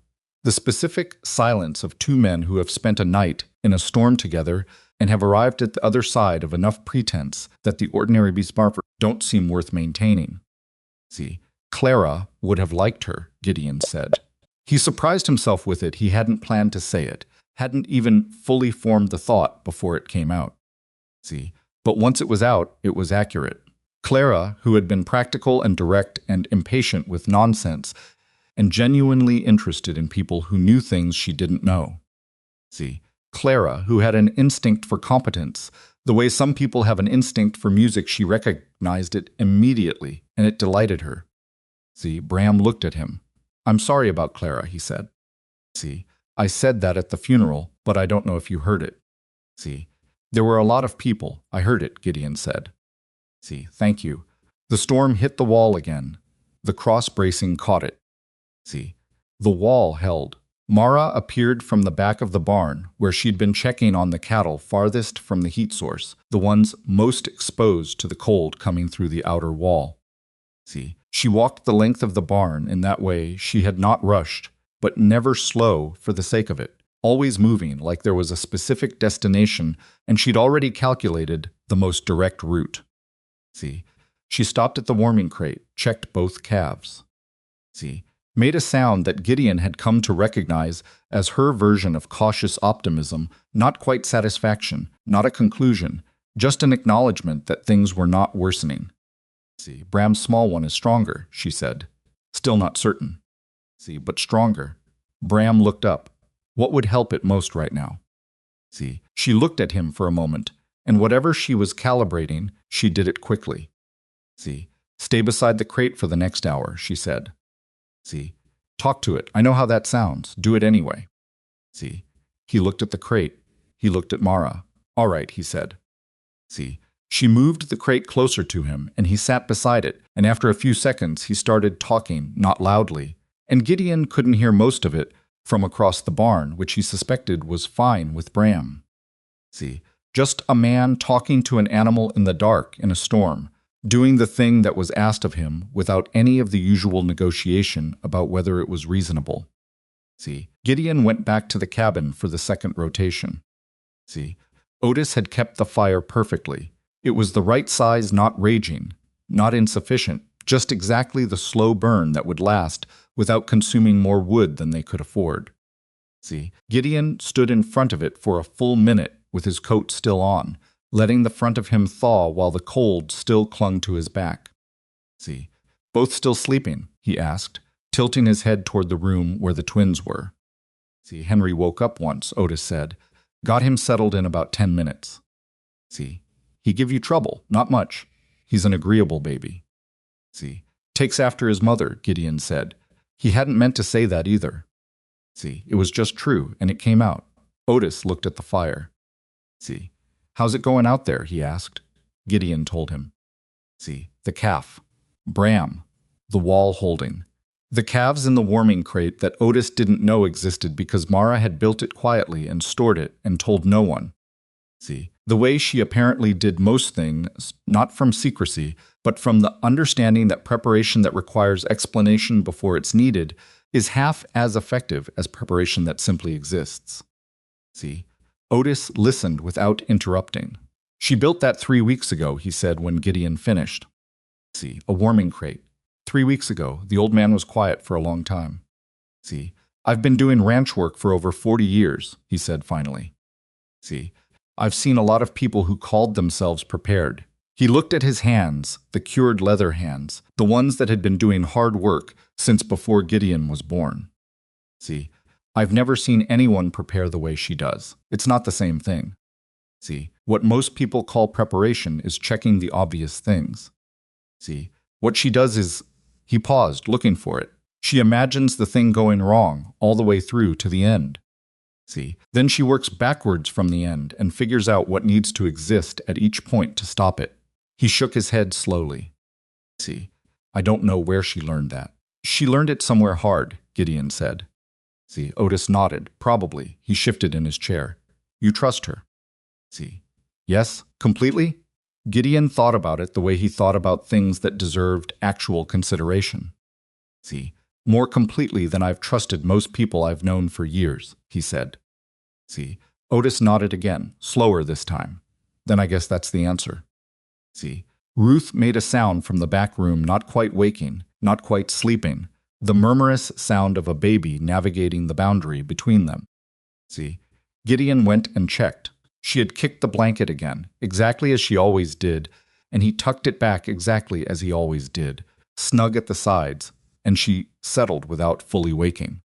See, he stood in the doorway of the room and looked at both of them. See, Henry still had his fist against his cheek. Ruth had settled her face sideways into the blanket in the specific way she had of burying herself into comfort, her whole face pushing into softness. See, he thought about what Mara had said to him in the barn. You should know that you knew it was wrong, and you went anyway, and that's a specific kind of reckless that I want you to be aware of, because you have 2 children in that cabin. See, he had 2 children in this cabin. He went back to the fire and sat with that fact, with the full weight of it. See, in a way he sometimes didn't. Sometimes weight of it was so sit with it because the weight of it was so complete that sitting with it properly required something like courage, and he didn't always have enough left over after everything else. See, he had 2 children who were alive and warm because of preparations made by a woman who had arrived at his gate with frost on her coat and no one to speak for her and nothing to offer except knowledge and work and, see, the willingness to be dismissed while she used both. See, he sat with that too. When he went back to the barn for the 3rd rotation, the quality of the dark outside had changed slightly. See, not lighter, not yet, but different in the way that deep night is different from the hours just before morning. A change in texture rather than color, a suggestion of direction where before there had been only undifferentiated black. See, the storm had not stopped, but its character had shifted. See, the gusts came less frequently now, and when they came, they were still powerful but shorter punches rather than the sustained pressure of the earlier hours, as if whatever was driving the system was beginning to lose conviction. See, Mara was awake and standing at the barn door when he arrived. See, she was looking at the direction of the wind with the same attention she'd given the western ridge over the past weeks, reading something, measuring something, arriving at a conclusion through a process that happened mostly behind her eyes. See, the backside of it, she said when he came in. Meaning? See, we're through the worst. She turned from the door. See, not over, but the worst of it has moved through. She said it, the way someone says something they've been wanting to say for 12 hours but haven't, because the moment wasn't right yet, and being wrong about the moment would have cost something. See, Gideon looked at her. She had been awake all night. See, he knew that because he'd been rotating through and she'd been there every time, and each time he'd suggested she go to the cabin and rest, she'd said soon, and meant it in the way people mean things they're not quite ready to make true yet. See, her eyes were red at the edges. Her hair had come loose and been pushed back approximately rather than properly, and there was a dark stain on her sleeve that was probably animal, and he wasn't going to ask which. See, she looked like someone who has been doing essential and difficult work in terrible conditions for many hours. See, she also looked completely present, alert in a way that was not the brittle alertness of someone fighting exhaustion, but the genuine wakefulness of a person whose focus hasn't broken. See, go inside, he said. I've got it. Bram is talking to a calf and has been for 2 hours. See, he's fine, he held her gaze. Go check on the twins. See, eat something. Sleep if you can. She looked at the barn. See, at the animals. See, the fire, the crate. See, the stacked water containers. See, the organized feed. See, she looked at each thing in the way you look at a system before you leave it running without you checking that every element is in its right state, that the machine will keep moving while you step away. See, The fire needs a block in 40 minutes, she said. See, I know. Check the south wall junction every hour. See, where the cross brace meets the exterior board, there's a point there that I'm not fully satisfied with. See, it's held, but check it. I'll check it. Bram's calf. See, Mara, he said it quietly. I've got it. She stopped. See, looked at him. See, and he could see it happen, the thing where she had to make herself stop running the situation and let someone else hold it for a while, which was not easy for her, which was possibly the hardest thing he'd asked her to do since she arrived. See, harder than the wood cutting and the water hauling and the rope stringing combined. See, all right, she said. She took the rope and went. See, he watched her go, watched the rope move, and then go still as she found her footing on the other side and then turned to the barn. See, Bram looked up from beside the warming crate. She went inside? See, finally, Gideon said. Bram looked at the crate, then at Gideon. See, how does she do that? Do what? Stay upright. He shook his head slowly. See, I'm 20 years younger than Otis, and I can barely keep my eyes open. See, she's been going all night without stopping. See, she's been running on something besides sleep for a while, Gideon said. See, he wasn't sure exactly what he meant by that, but it felt accurate. See, there was a kind of energy that certain people ran on when they were in the middle of something they understood to be necessary. Not excitement, not adrenaline exactly, but conviction. See, the energy of someone who knows precisely why they're doing what they're doing and has no doubt about the importance of it. See, he checked the south wall junction. It was exactly as Mara had described the crossbrace meeting the exterior board at an angle that wasn't fully ideal, a point where the wood pressed together under load in a way that could theoretically open up. See, he put his palm against it. Solid. He pressed harder. See, nothing moved. He checked it again anyway, because she'd told him to, and because the alternative was trusting his own judgment over hers, which on structural matters in this storm was not the calculation he was making tonight. See, the fourth hour of his shift, the wind dropped. Not gradually. See, not in the slow taper he'd expected from her description of the backside of the storm system. See, it dropped the way a voice drops when someone stops talking mid-sentence, a sudden relative quiet that made the barn sound cavernous after the constant noise of the past 16 hours. See, the animals felt it immediately. The horses, who had been standing in rigid stillness since the storm began, both moved at once, a shift of weight, a turn of the head, an exhale that steamed in the cold barn air. See, the cattle began to move along the rail toward the feed, natural feeding behavior returning as the pressure came off. See, Bram was on his feet. He looked at Gideon. Is that he started? See, I think so, Gideon said. They stood and listened to the relative silence. See, it wasn't fully quiet. There was still wind, still the sound of snow being moved across surfaces, but it was the difference between being inside a machine while it's running and standing next to one that's slowing down. See, the storm was not over, but it was not what it had been. See, Bram went to the barn door and lifted the bar Mara had insisted on installing, the heavy oak bar in its iron brackets that had kept the door sealed through everything. See, he didn't open the door. He just stood with his hand on it. See, my barn is gone, he said, stating it to himself perhaps. See, making it real by saying it. We don't know that yet. See, I heard it go. He looked at the door. There's a sound a roof makes when it doesn't come back from something. See, I've heard it before. Smaller things, outbuildings, fence shelters. See, this was bigger. His hand stayed on the bar. 20 years of work. See, the herd my father started and I built on. Gideon didn't say anything that was meant to make it smaller. See, I had good animals, Bram said. I knew every one of them by sight. See, every cow, every horse.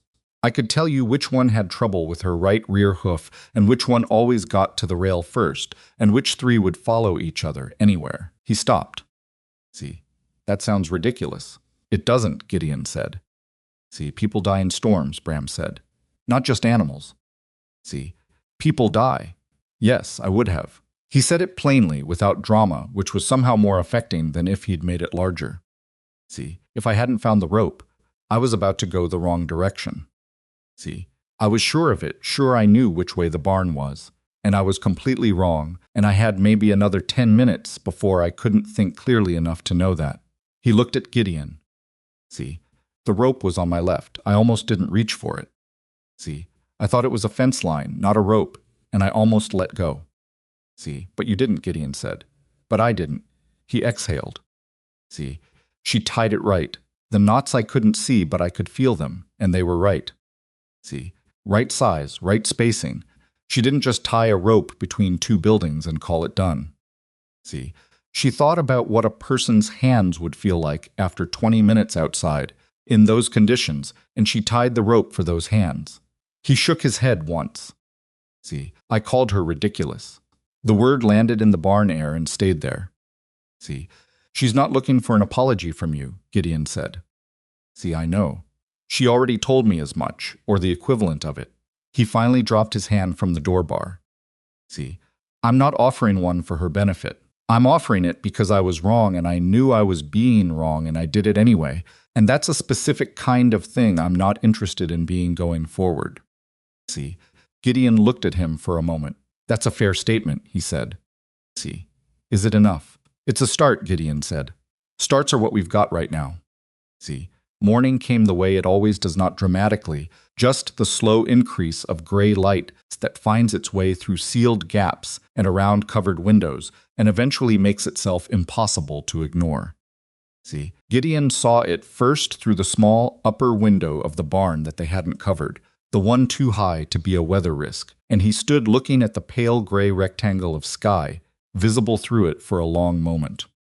See, gray sky, the kind of still that comes after, not before. See, he went to the cabin. See, the twins were awake when he came in, both of them, sitting up in their basket by the fire, with the particular bright-eyed focus of babies who have slept well and are now prepared to engage fully with everything the world has to offer. See, Henry reached both arms up when he saw Gideon, which he'd started doing recently, the gesture so human and so direct that it still surprised Gideon every time. See, the way his son looked at him and decided without hesitation that going up was better than staying down, and Gideon was the person to make that happen.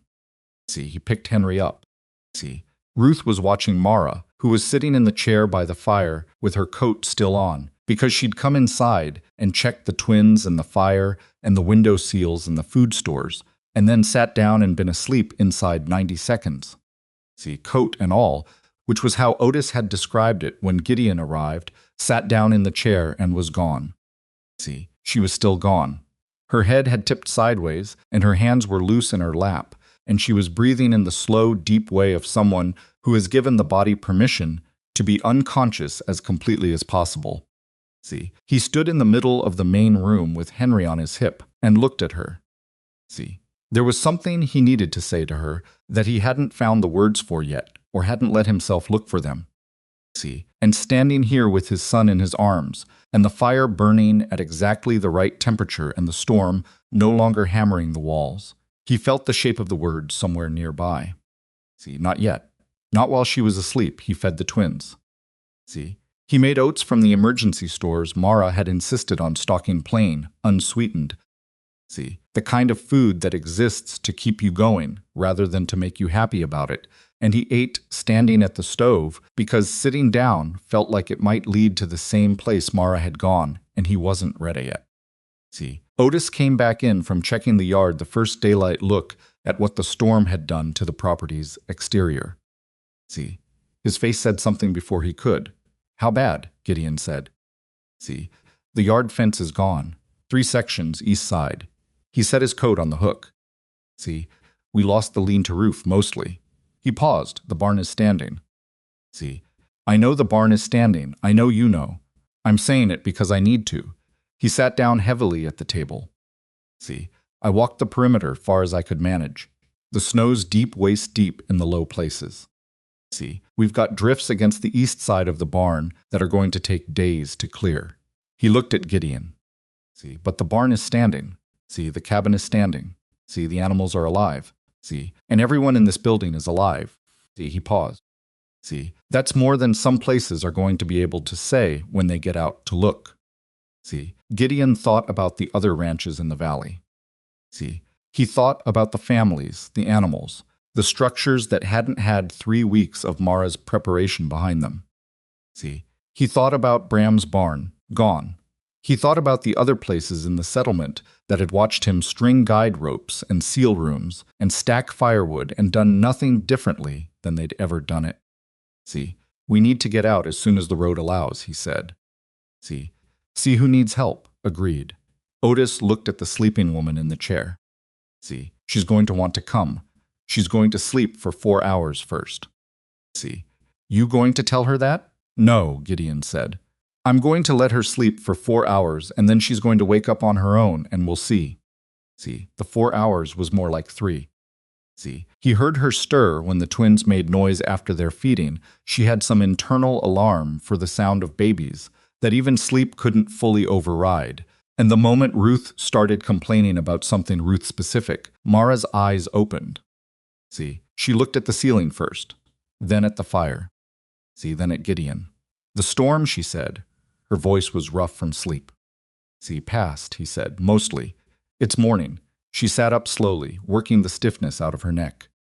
See, she looked down at her coat, looked at the window, where a line of pale winter sunlight, real sunlight, thin and cold but genuine, was coming through the gap at the edge of the covering. See, everyone's all right, she said. Everyone's all right. See, she nodded. She put both hands on the arms of the chair and sat with that for a moment, just breathing, which was the closest he'd seen her come to allowing herself relief before moving on to what was next. See, I need to check the barn. I've been checking the barn all night, he said. See, the south wall is fine, the roof is fine, the calf is fine. See, Bram's smallest calf is considerably better. He held her gaze. See, sit for 1 more minute. She looked at him. She almost argued. See, he could see it, the habit of it, the reflex toward there's still something to be done, and then she sat back in the chair. See, 1 minute. He gave her the oats instead. See, she ate them without commenting on their quality, which said something about where she was. Because Mara had opinions about food the way she had opinions about most things, not elaborate ones, just specific ones. See, the opinions of a person who has thought about what things are for and what they accomplish. See, plain oats on the morning after a 5-day blizzard was appropriate, and she ate them accordingly. See, when Bram came in from the barn an hour later, walking steadily now, the last of the storm's damage to him worn off or worked off, he came into the main room and stood in the door with his hat in his hands. See, an unusual posture for a man who normally wore his hat like part of his body. See, he looked at Mara in the chair. Your small calf is nursing, he said. See, the one from your cow, he paused, and mine is on its feet. See, the small one. Mara looked at him. She said. See, I want to help with the valley, Bram said, when we can get out. See, go to the other ranches, see who needs what. He was still holding his hat. See, I know people. I've got resources even with he stopped. See, even with what I lost, I've got resources and connections the others might need. See, I want to put that towards something useful. Gideon looked at him. See, we were already planning to go out as soon as the road's passable, he said. See, I know. Bram looked at Mara. I thought she should come. See, if she's willing. He said it plainly, without the labored quality of a man doing something against his nature. See, just plainly. People are going to want to know how this ranch came through that storm the way it did. See, some of them are going to be angry, and some of them are going to be disbelieving, and some of them are going to be ready to listen. He put his hat back on there, back to himself, more or less. See, they'll listen better if they hear it from her. Mara looked at him for a long moment.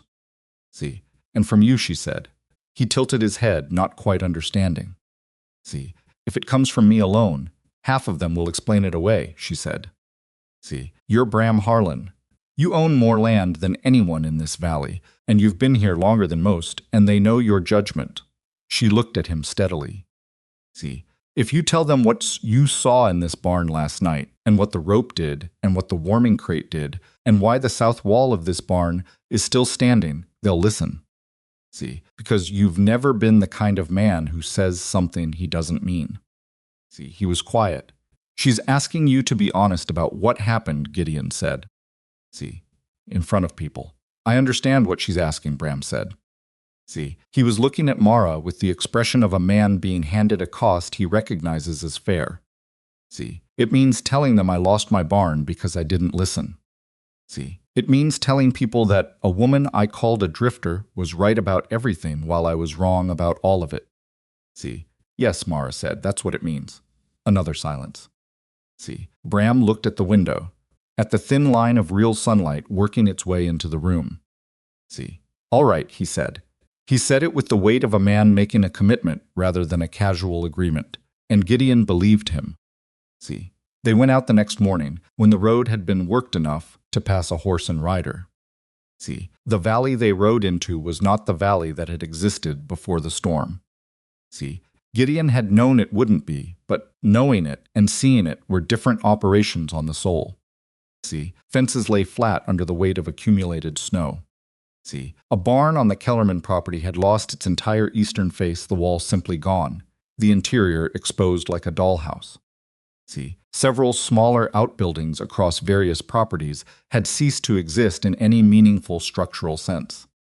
See, the Wallace family had lost 3 head of cattle and were surviving in a state that was technically adequate, but barely.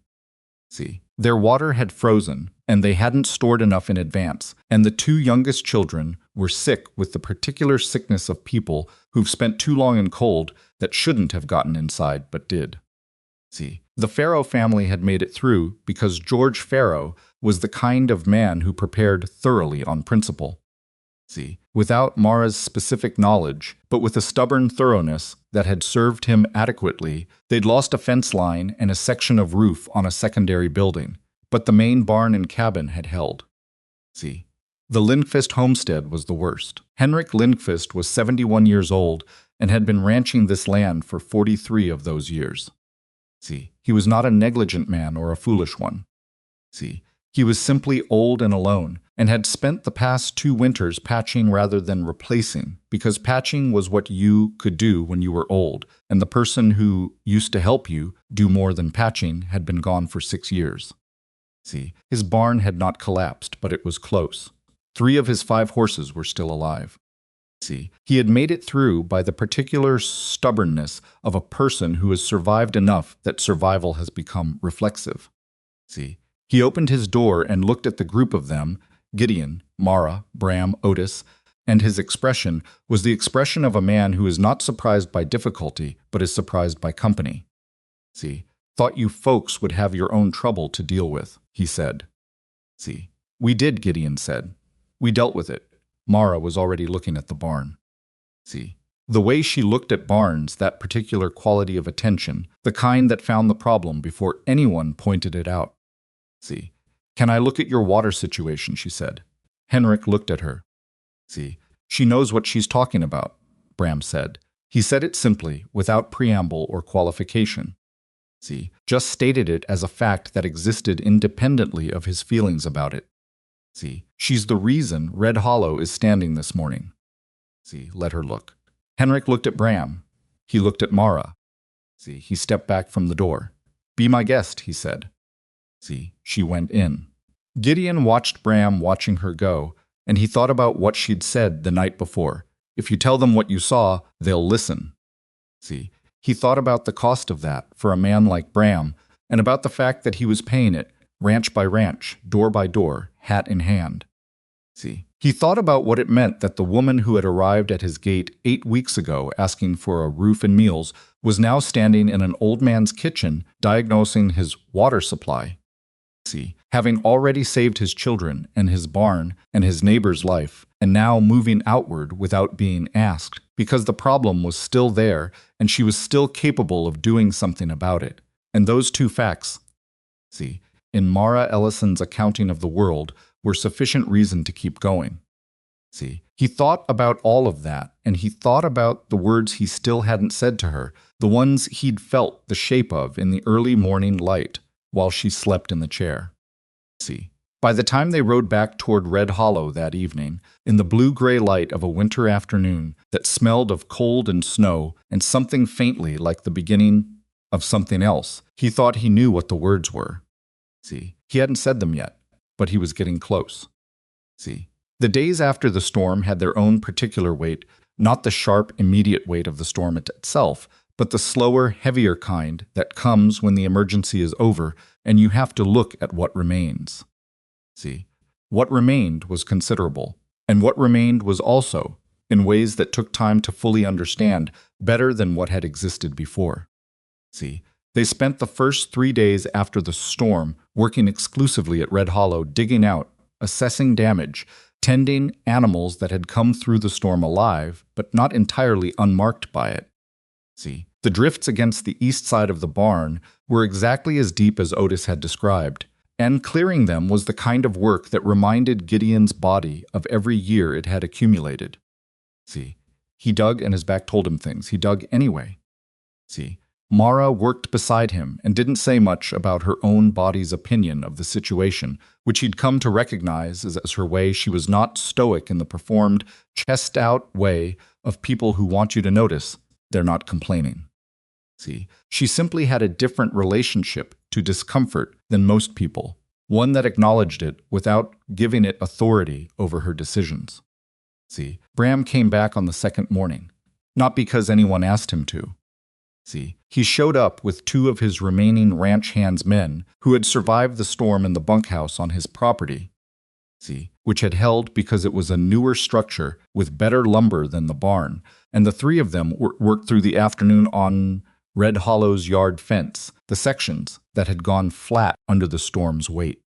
See, Bram worked alongside his men rather than directing from a distance, which Gideon noticed and suspected was not always his habit. See, he didn't make a thing of it. Bram didn't seem to want it made into a thing.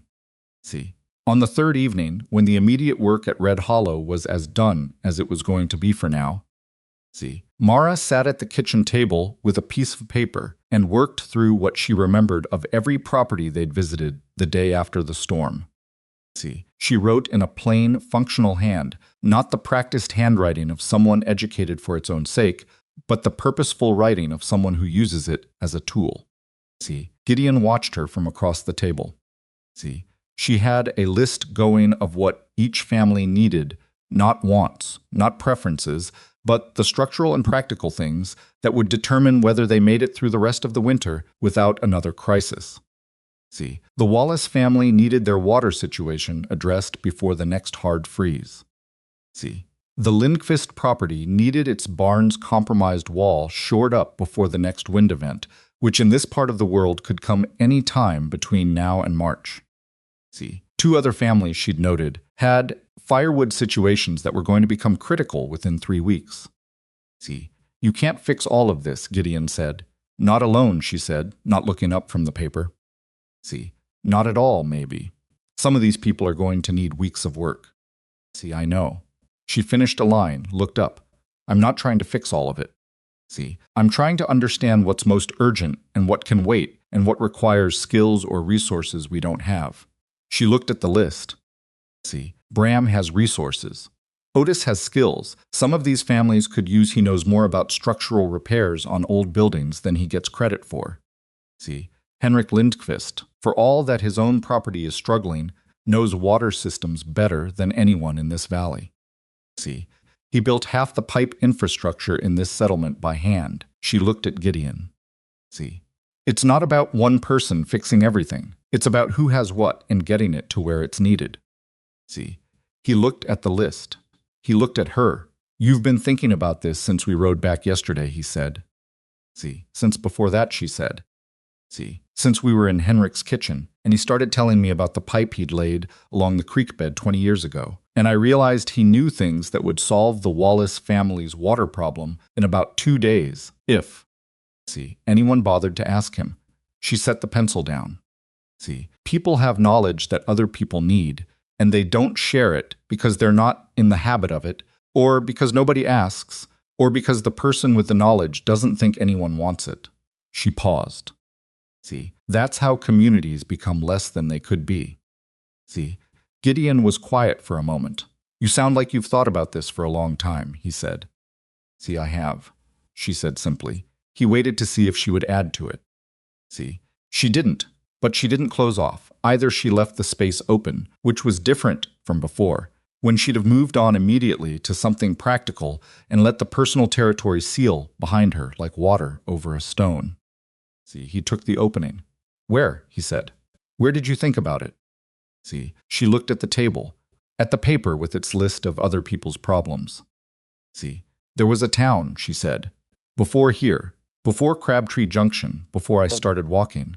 She was choosing words the way she always did, but more slowly, the way you move slowly in a room where the floor has uncertain boards. See, it wasn't a ranch. It was a small town farther east. See, I'd been there 3 years. She paused. I had a situation there that I thought was going to be the rest of my life. See, she stopped. Gideon waited. A man, she said. It's usually a man when a woman is walking 18 miles in cracked boots in winter. See, she said it without bitterness, just flatly, the way you state a fact that has stopped having the power to sting because you've gone a long way past the point where you needed it to sting. See, he wasn't a bad man in the obvious way. He was convincing. See, he was the kind of person who's very good at making you believe the problem is always yours, your perception, your reaction, your failure to understand things correctly. She pressed one finger against the table's surface. See, I spent 2 years thinking I was broken. Turns out I was just being told I was. See, the kitchen was very quiet. When did you figure that out? Gideon asked. See, slowly, she said, and then all at once. The way those things go. She looked up. See, there was a woman in that town, older than me, who had been watching me for about a year. See, she didn't say anything for a long time. She was one of those people who waits until they're sure the moment is right. A faint expression moved across Mara's face, not quite a smile, but close. See, one afternoon she came and sat next to me on a bench outside the general store, and she said, "You know what you're doing, and you know what you should do. Just that." See, then she got up and went back inside. "And you left," Gideon said. See, not that week. It took me 3 more months to believe her. She looked at her hands on the table. See, I left with nothing, and I walked because there was nothing else to do, and I ended up here because I ran out of reasons to keep going east, and your gate was there. She was quiet for a moment. See, I want you to know all of this, because you were right when you said you had eyes, and you'd watched me for 3 weeks. See, but you deserve the actual version, not just the shape of it. See, he thought about the shape he'd assembled the old hurt in her eyes when she settled Ruth against her shoulder. The deliberate word choosing, the specific knowledge of what it felt like to be dismissed.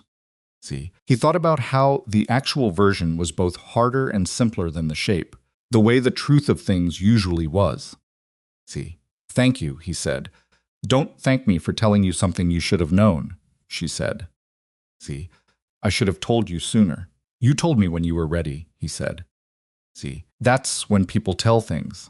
She looked at him with the expression he'd first seen on the morning she'd settled Ruth, the flickering thing, the old hurt and something newer than hurt moving together across her face before she smoothed it back. See, except this time she didn't smooth it all the way back. See, she let some of it stay. He thought about the words again, the ones he'd been getting close to for days, and he opened his mouth, and Ruth chose that exact moment to wake up in the back room and announce her wakefulness at considerable volume. See, Mara stood up. "I'll get her," Gideon said. "I know," Mara said. See, "I'll get her anyway." She went. See, he sat at the table with her list of other people's problems and thought about the fact that she had just told him something she'd been carrying alone for a long time and then stood up and gone to get his daughter without missing a beat. See, and that this specific quality, the ability to hold something hard and keep moving without requiring the world to stop and acknowledge the weight of it, was one of the things he had never been able to name accurately until now. See, he named it now. He called it courage, not the dramatic kind. See, the daily kind, the kind that doesn't look like anything from the outside. See, the community meetings started the following week. See, it was Bram's idea, technically, though the idea had obviously grown from the conversation in Henrik's kitchen when Mara had pointed out what Henrik knew and what the Wallace family needed. See, Bram had a bigger house than anyone else in the settlement. He'd built it in a period of confidence and prosperity, and it had more rooms than he'd ever needed. which had always been a mild irritant and became suddenly useful. See, he offered it for a gathering of every family in the valley who could make it out. See, 12 families came. 3 sent a representative because the roads to their properties were still too bad for the whole household. See, they sat in Bram Harlan's front rooms crowded, chairs and benches pulled from every corner of the house, people standing along the walls, and Bram stood up first, which surprised almost everyone in the room. See, because Bram was not a man who stood up in front of his neighbors and admitted things. See, he told them what had happened at his barn. He told it plainly, the way he'd said he would. His barn had collapsed. His livestock were mostly lost. He'd been outside in the whiteout long enough that he was no longer able to think clearly. See, and he had survived because of a rope that a woman he'd publicly mocked had strung between 2 buildings for exactly this contingency. See, he told them what he'd seen inside Gideon's barn, the reinforced walls, the organized stores, the warming crate, the stored water, the rationed firewood. See, he told them that Red Hollow had come through the worst storm in 40 years, without losing a single animal and without anyone inside it coming to serious harm. See, then he sat down. The room was quiet for a moment in the way rooms are quiet when everyone is deciding how to respond to something that's made them uncomfortable and which they can't immediately dismiss. See, then George Farrow, see, from the back of the room said, see, how did she know? See, everyone looked at Mara. She was sitting near the window, and she looked like she'd rather not be the center of the room's attention, which was, Gideon thought, watching her probably not untrue. See, she wasn't a woman who sought stages. She sought problems and solutions and the practical distance between them. See, I've seen storms like this before, she said. Different place, same shape. See, the signs are readable if you know what to look for. She paused. See, most people don't know because most people have never had to know. See, they've survived on luck and on the storm, never quite being as bad as it could have been. She looked around the room. See, this one was as bad as it could have been. Next time might be too. See, what signs? George Farrow said. She told them. She talked for 40 minutes and she didn't make it complicated. See, she talked about the band on the western ridge and what it meant about moisture accumulation at altitude. See, she talked about animal behavior, the specific behaviors, not the general idea that animals sense things, but the particular postures and movements and feeding patterns that indicated specific types of incoming weather. See, she talked about bird patterns, about wind direction and pressure change, about the way certain silences sound different from other silences. See, she talked about preparation. See, not as philosophy, not as general principle, but as specific action. How to seal a cabin for maximum heat retention. How to store water in a way that resists freezing. How to build a guide rope that actually works in whiteout conditions. See, how to stock feed so moisture doesn't destroy it. How to ration firewood so it lasts rather than simply burning through it. See, the room listened. Some of them had skeptical faces at the start. See, Gideon watched those faces and watched them change not to complete conviction. Because conviction about things you haven't experienced yet is always partial, but to something closer to serious consideration.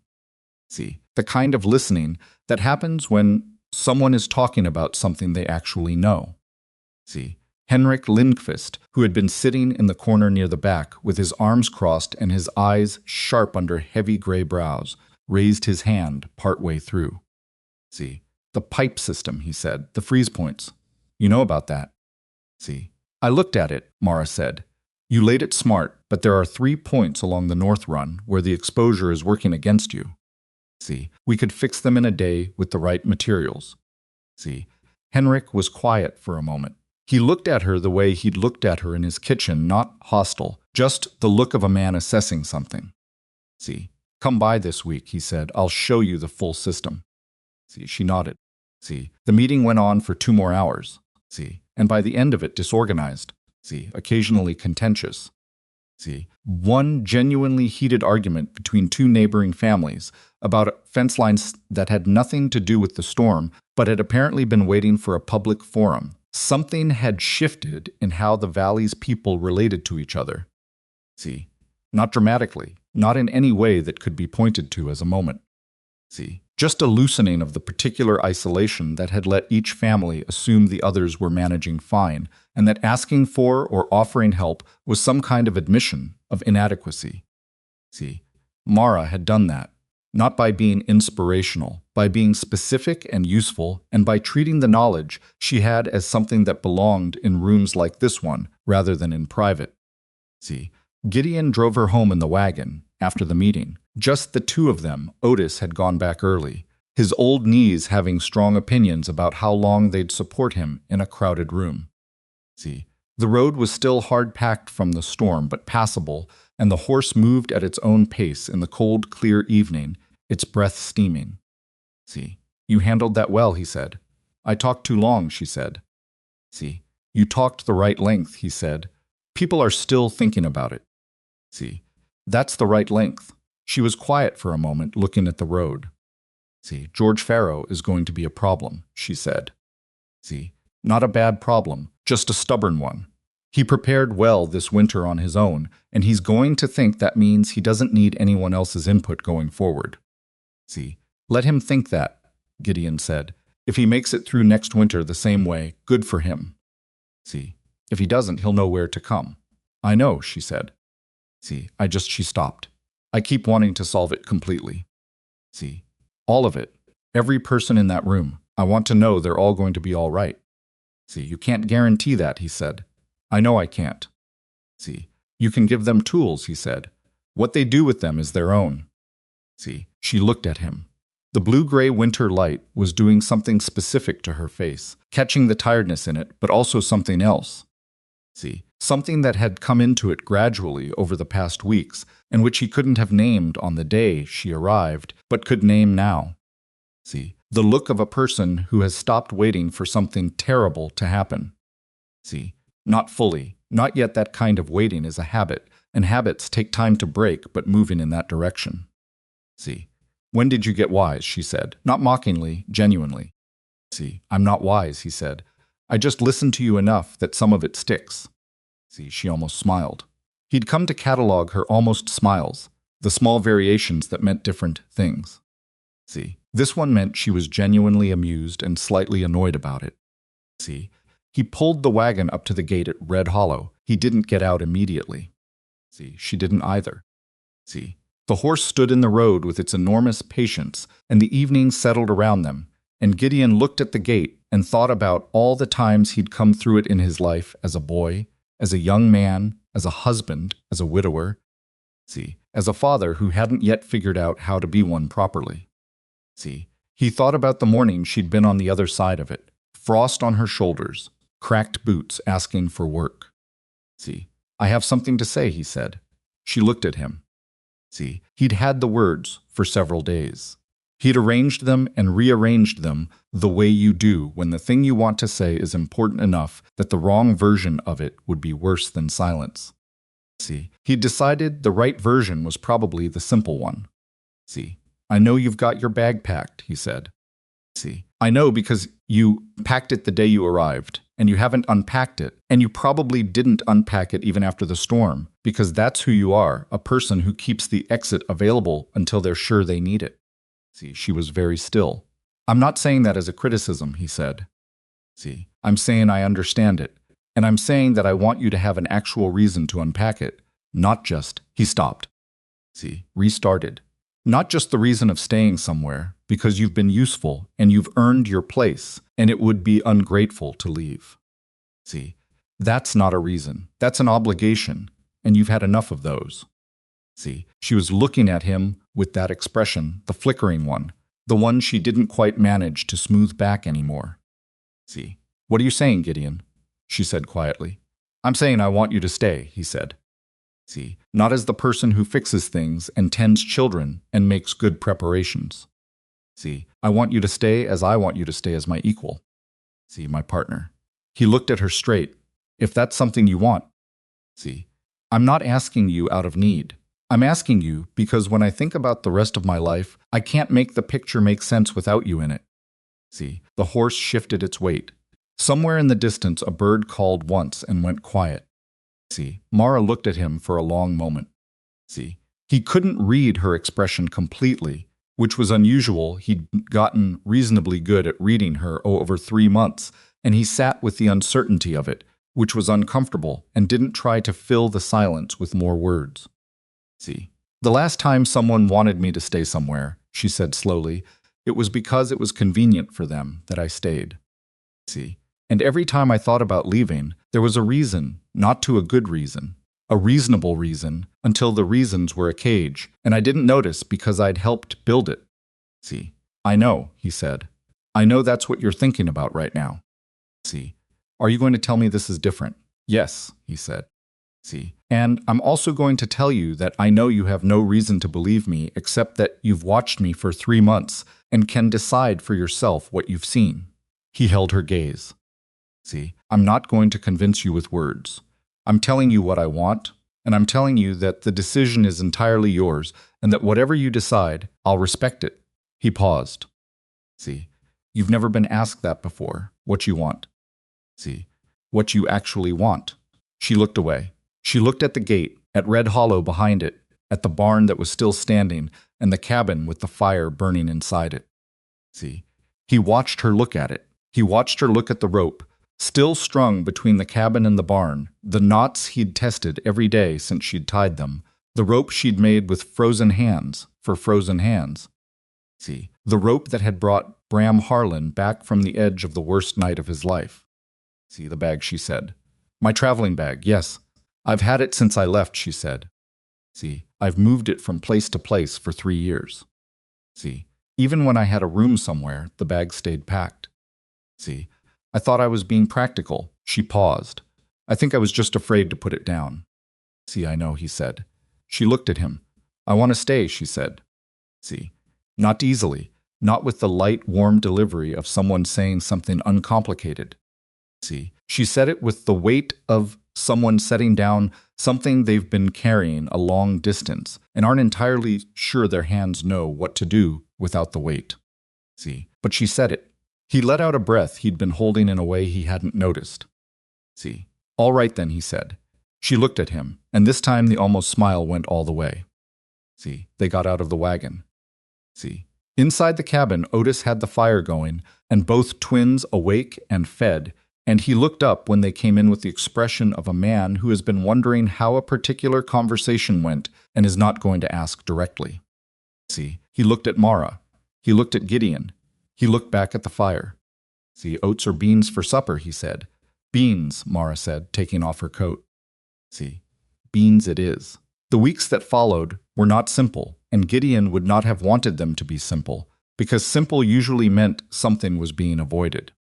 See, they were ordinary in the best sense, the particular ordinary of people doing necessary work together and finding that the work is easier with 2 sets of hands and 2 minds on the same problem.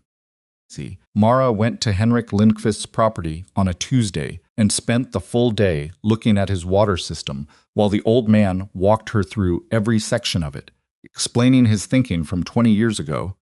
See, pointing out what had worked and what he'd changed and why. See, she listened the way she listened to everything completely, without filling the space with her own responses until she'd actually heard what was being said. See, Henrik talked more that day than he probably had in a month. See, they fixed 2 of the 3 freeze points.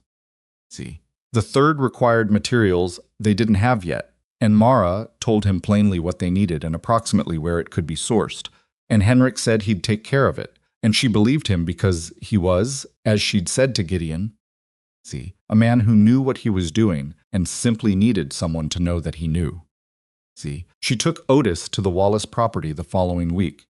See, Otis had a way with old structures that was different from Mara's way, where she read buildings quickly and diagnosed precisely.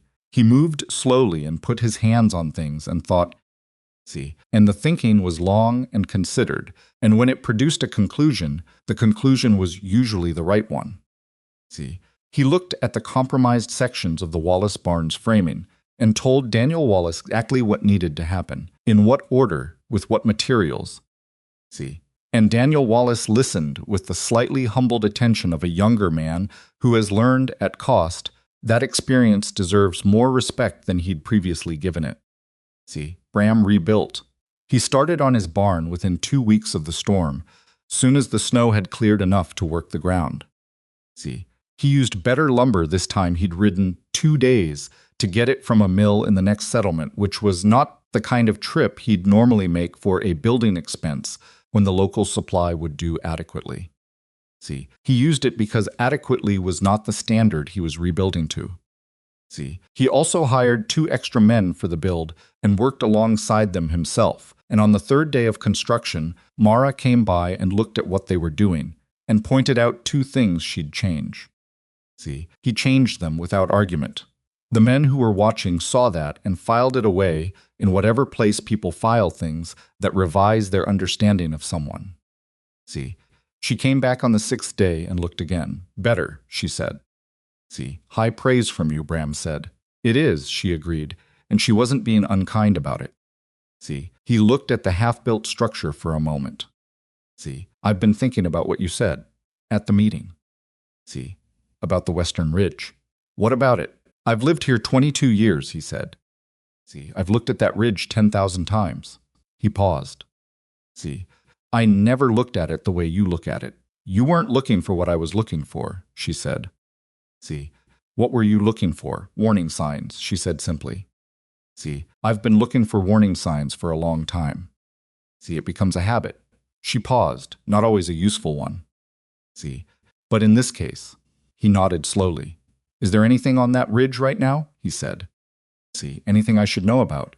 She looked west. Clear sky.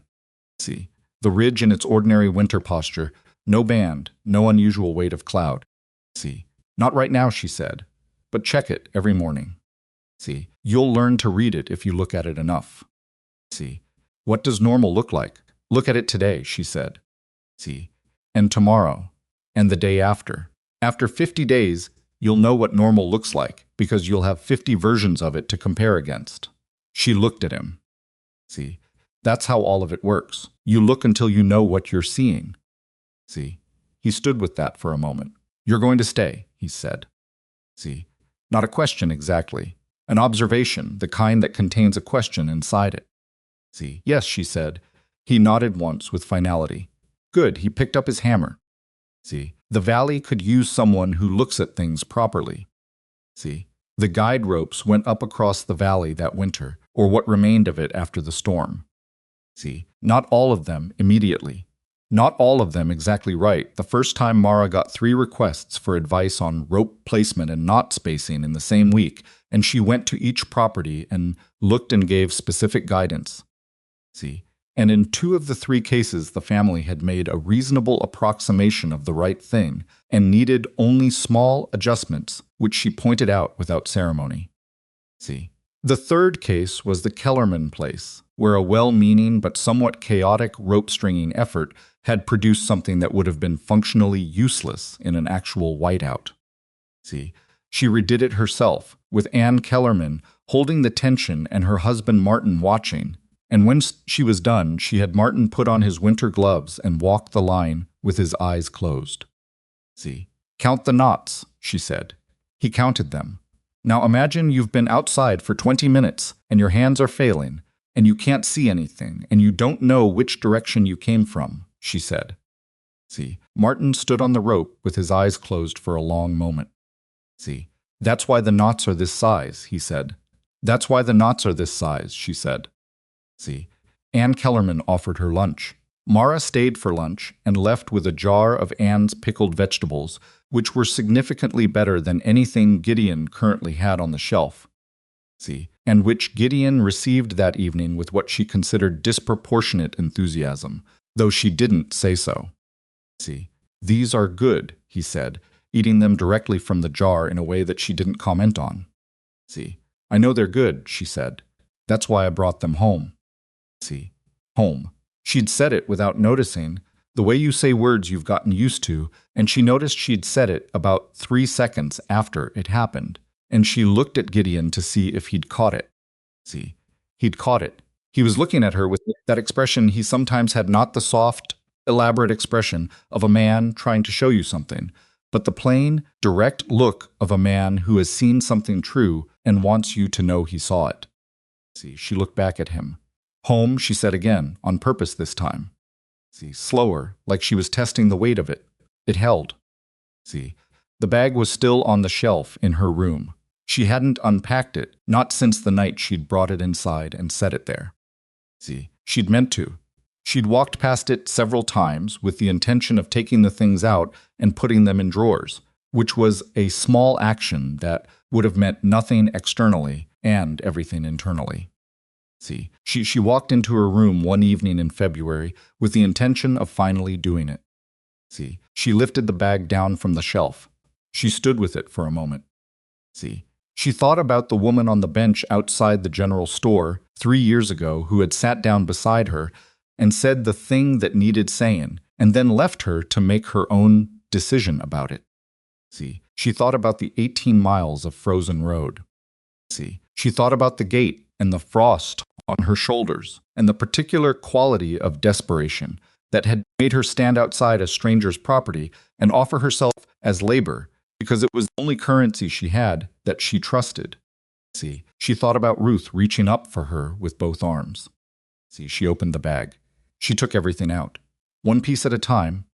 See, the accumulated portable life of a woman who'd been moving for 3 years, the practical things, and the small sentimental things, and the things kept for reasons she couldn't quite articulate, but which had made the cut every time she'd had to. See, decide what stayed and what didn't, which meant they mattered even if she didn't know exactly why.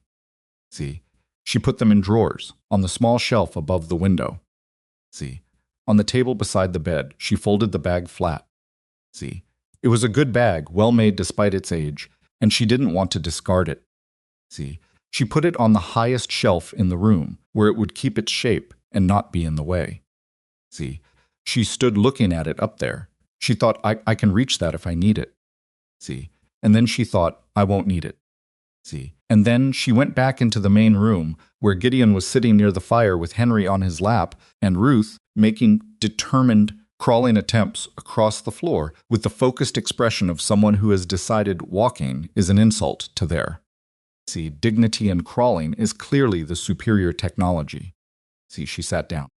See, Ruth crawled to her immediately. Ruth had opinions about proximity, and those opinions had been trending in Mara's direction since January, and Mara picked her up, and Ruth settled in against her shoulder with the completeness of an animal that, see, has found the exact right spot and stopped looking. See, Gideon looked at her over Ruth's head. She looked back. See, there was something in the look that neither of them named, because some things don't need naming and are actually reduced by it, made smaller by language than they are in themselves. See, they married in late March, not with ceremony. Exactly, there was no one in the valley authorized to perform the legal formality, and the nearest town with such authority was 2 days' ride in mud season. See, and they both agreed without much discussion that the formality was less important than the fact. See, they said the words to each other in the kitchen one morning after the twins were fed, and Otis had come by and been invited to stay, which he did with the bearing of a man attending something important, without requiring it to be called important. See, Bram came too, which surprised Gideon, because he hadn't explicitly been invited, but Mara had mentioned it to him in passing the previous week, and apparently he'd decided that passing mentions were sufficient. See, he brought the pickled vegetables from the Kellerman place, which Anne had apparently sent via Bram upon hearing about the occasion, and which Gideon received with the same disproportionate enthusiasm as before. See, they said the words. They meant them. Otis cleared his throat afterward and looked at the ceiling and said that he'd best go check on the horses, which was unnecessary, but gave him something to do with himself. See, Bram shook Gideon's hand and looked at Mara for a moment and said, with the particular economy of a man who has decided to be better at saying the right thing and is still learning how, you did a good thing for this valley. See, the valley did a good thing for itself, she said. See, when he considered that. Fair, he said. See, spring came in, the way springs always do in hard country slowly. Then with conviction, the snow pulling back from the south-facing slopes first and working its way north over several weeks, the ground returning itself gradually. See, Red Hollow came alive with it. The cattle that had made it through the winter came out of the barn into the spring pasture with the particular energy of animals that have been contained too long. See, and even the two calves Gideon's newborn and the small one of Bram's that had spent its first night of life in a warming crate pressed against a river stone went out with the herd and behaved as if they remembered nothing difficult about their arrivals in the world, which was perhaps the best possible outcome. Mara planted the kitchen garden in April. She'd been thinking about it since January, planning it, actually, which was how she approached most things, with more advanced thought than was strictly necessary and less visible anxiety about it than anyone else would have managed. She had specific ideas about what to plant where and why, the logic of it informed by soil conditions she'd been observing since she arrived, and by a conversation with Henrik Lindqvist, who, it turned out, had strong opinions about vegetable gardens, and was delighted to share them at length with someone willing to listen. Gideon helped her dig. He was not a natural gardener. He knew cattle, and he knew land management in the broad sense, but the close-in detail of a kitchen garden had always been Clara's domain, and he was aware of his own inexperience in it. He dug where Mara told him to dig and moved what she told him to move, and tried to stay out of the way of her planning, which was mostly invisible and ongoing. Ruth sat on the edge of the garden in a patch of early spring sun and observed proceedings with the critical eye of an 11-month-old who has opinions about everything and the vocabulary to express approximately none of them. Henry had fallen asleep in the garden basket, which was on form for Henry.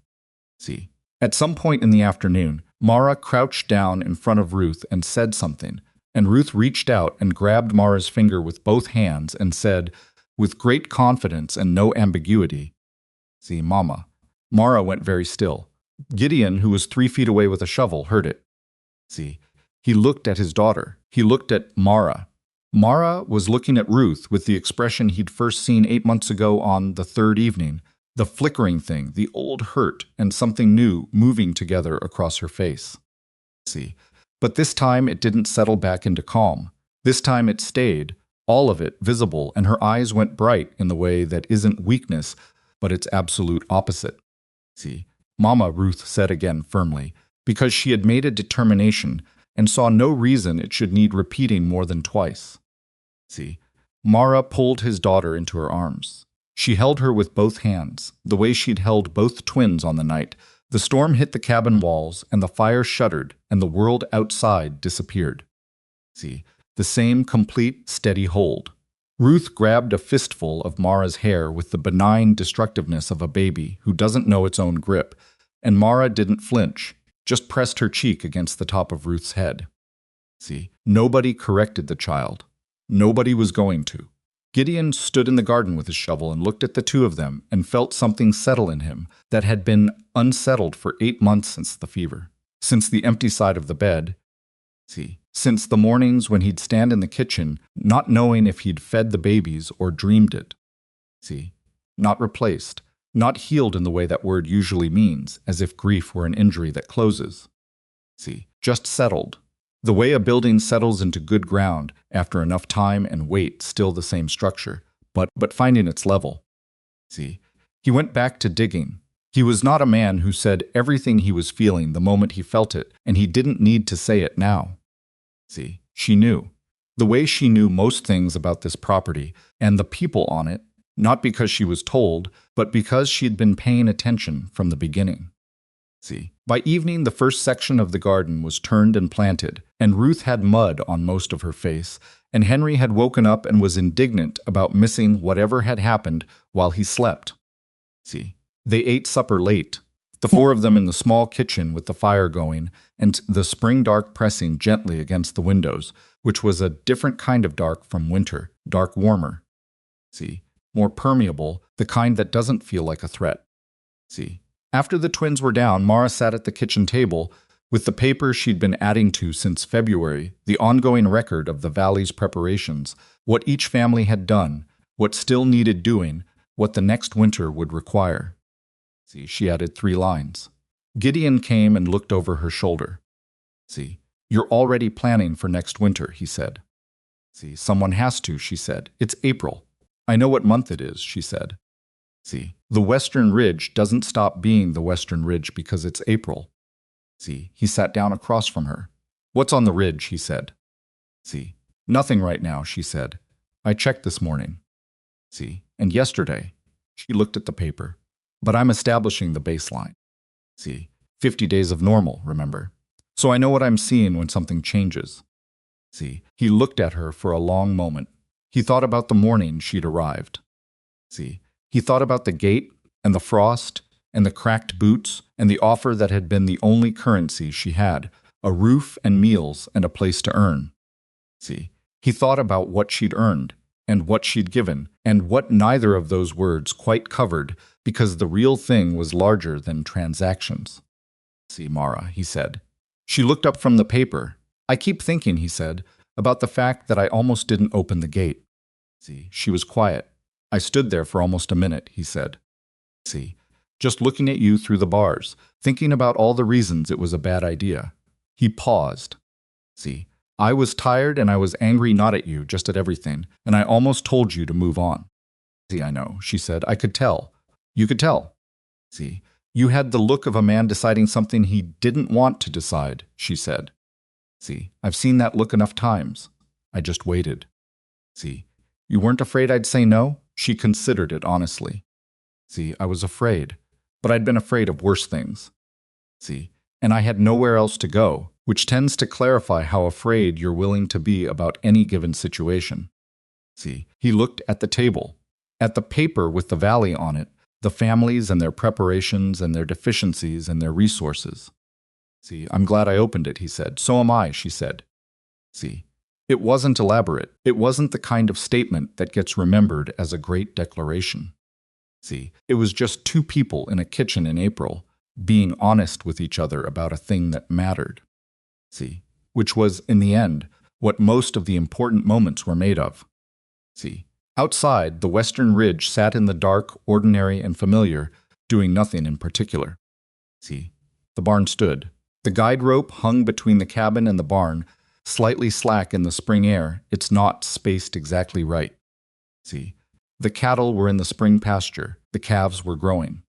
See, inside Red Hollow, two babies slept. A fire burned at the right temperature, not too much, not too little. See, Mara made 3 more notes on her paper and then folded it precisely and set it in the drawer where she kept important things. See, beside the pencil and the small stones from the creek that Ruth had been collecting and distributing around the house, with the territorial logic of a very small person establishing dominance over a space. See, she pushed the drawer closed. There was always more to do. See, there was always the next winter to prepare for, the next thing to read in the landscape, the next family that needed someone to show them what to look for and how to look. See, but not tonight. Tonight, Red Hollow was warm and quiet, and everyone in it was safe. See, and that was not a small thing. That was in fact everything.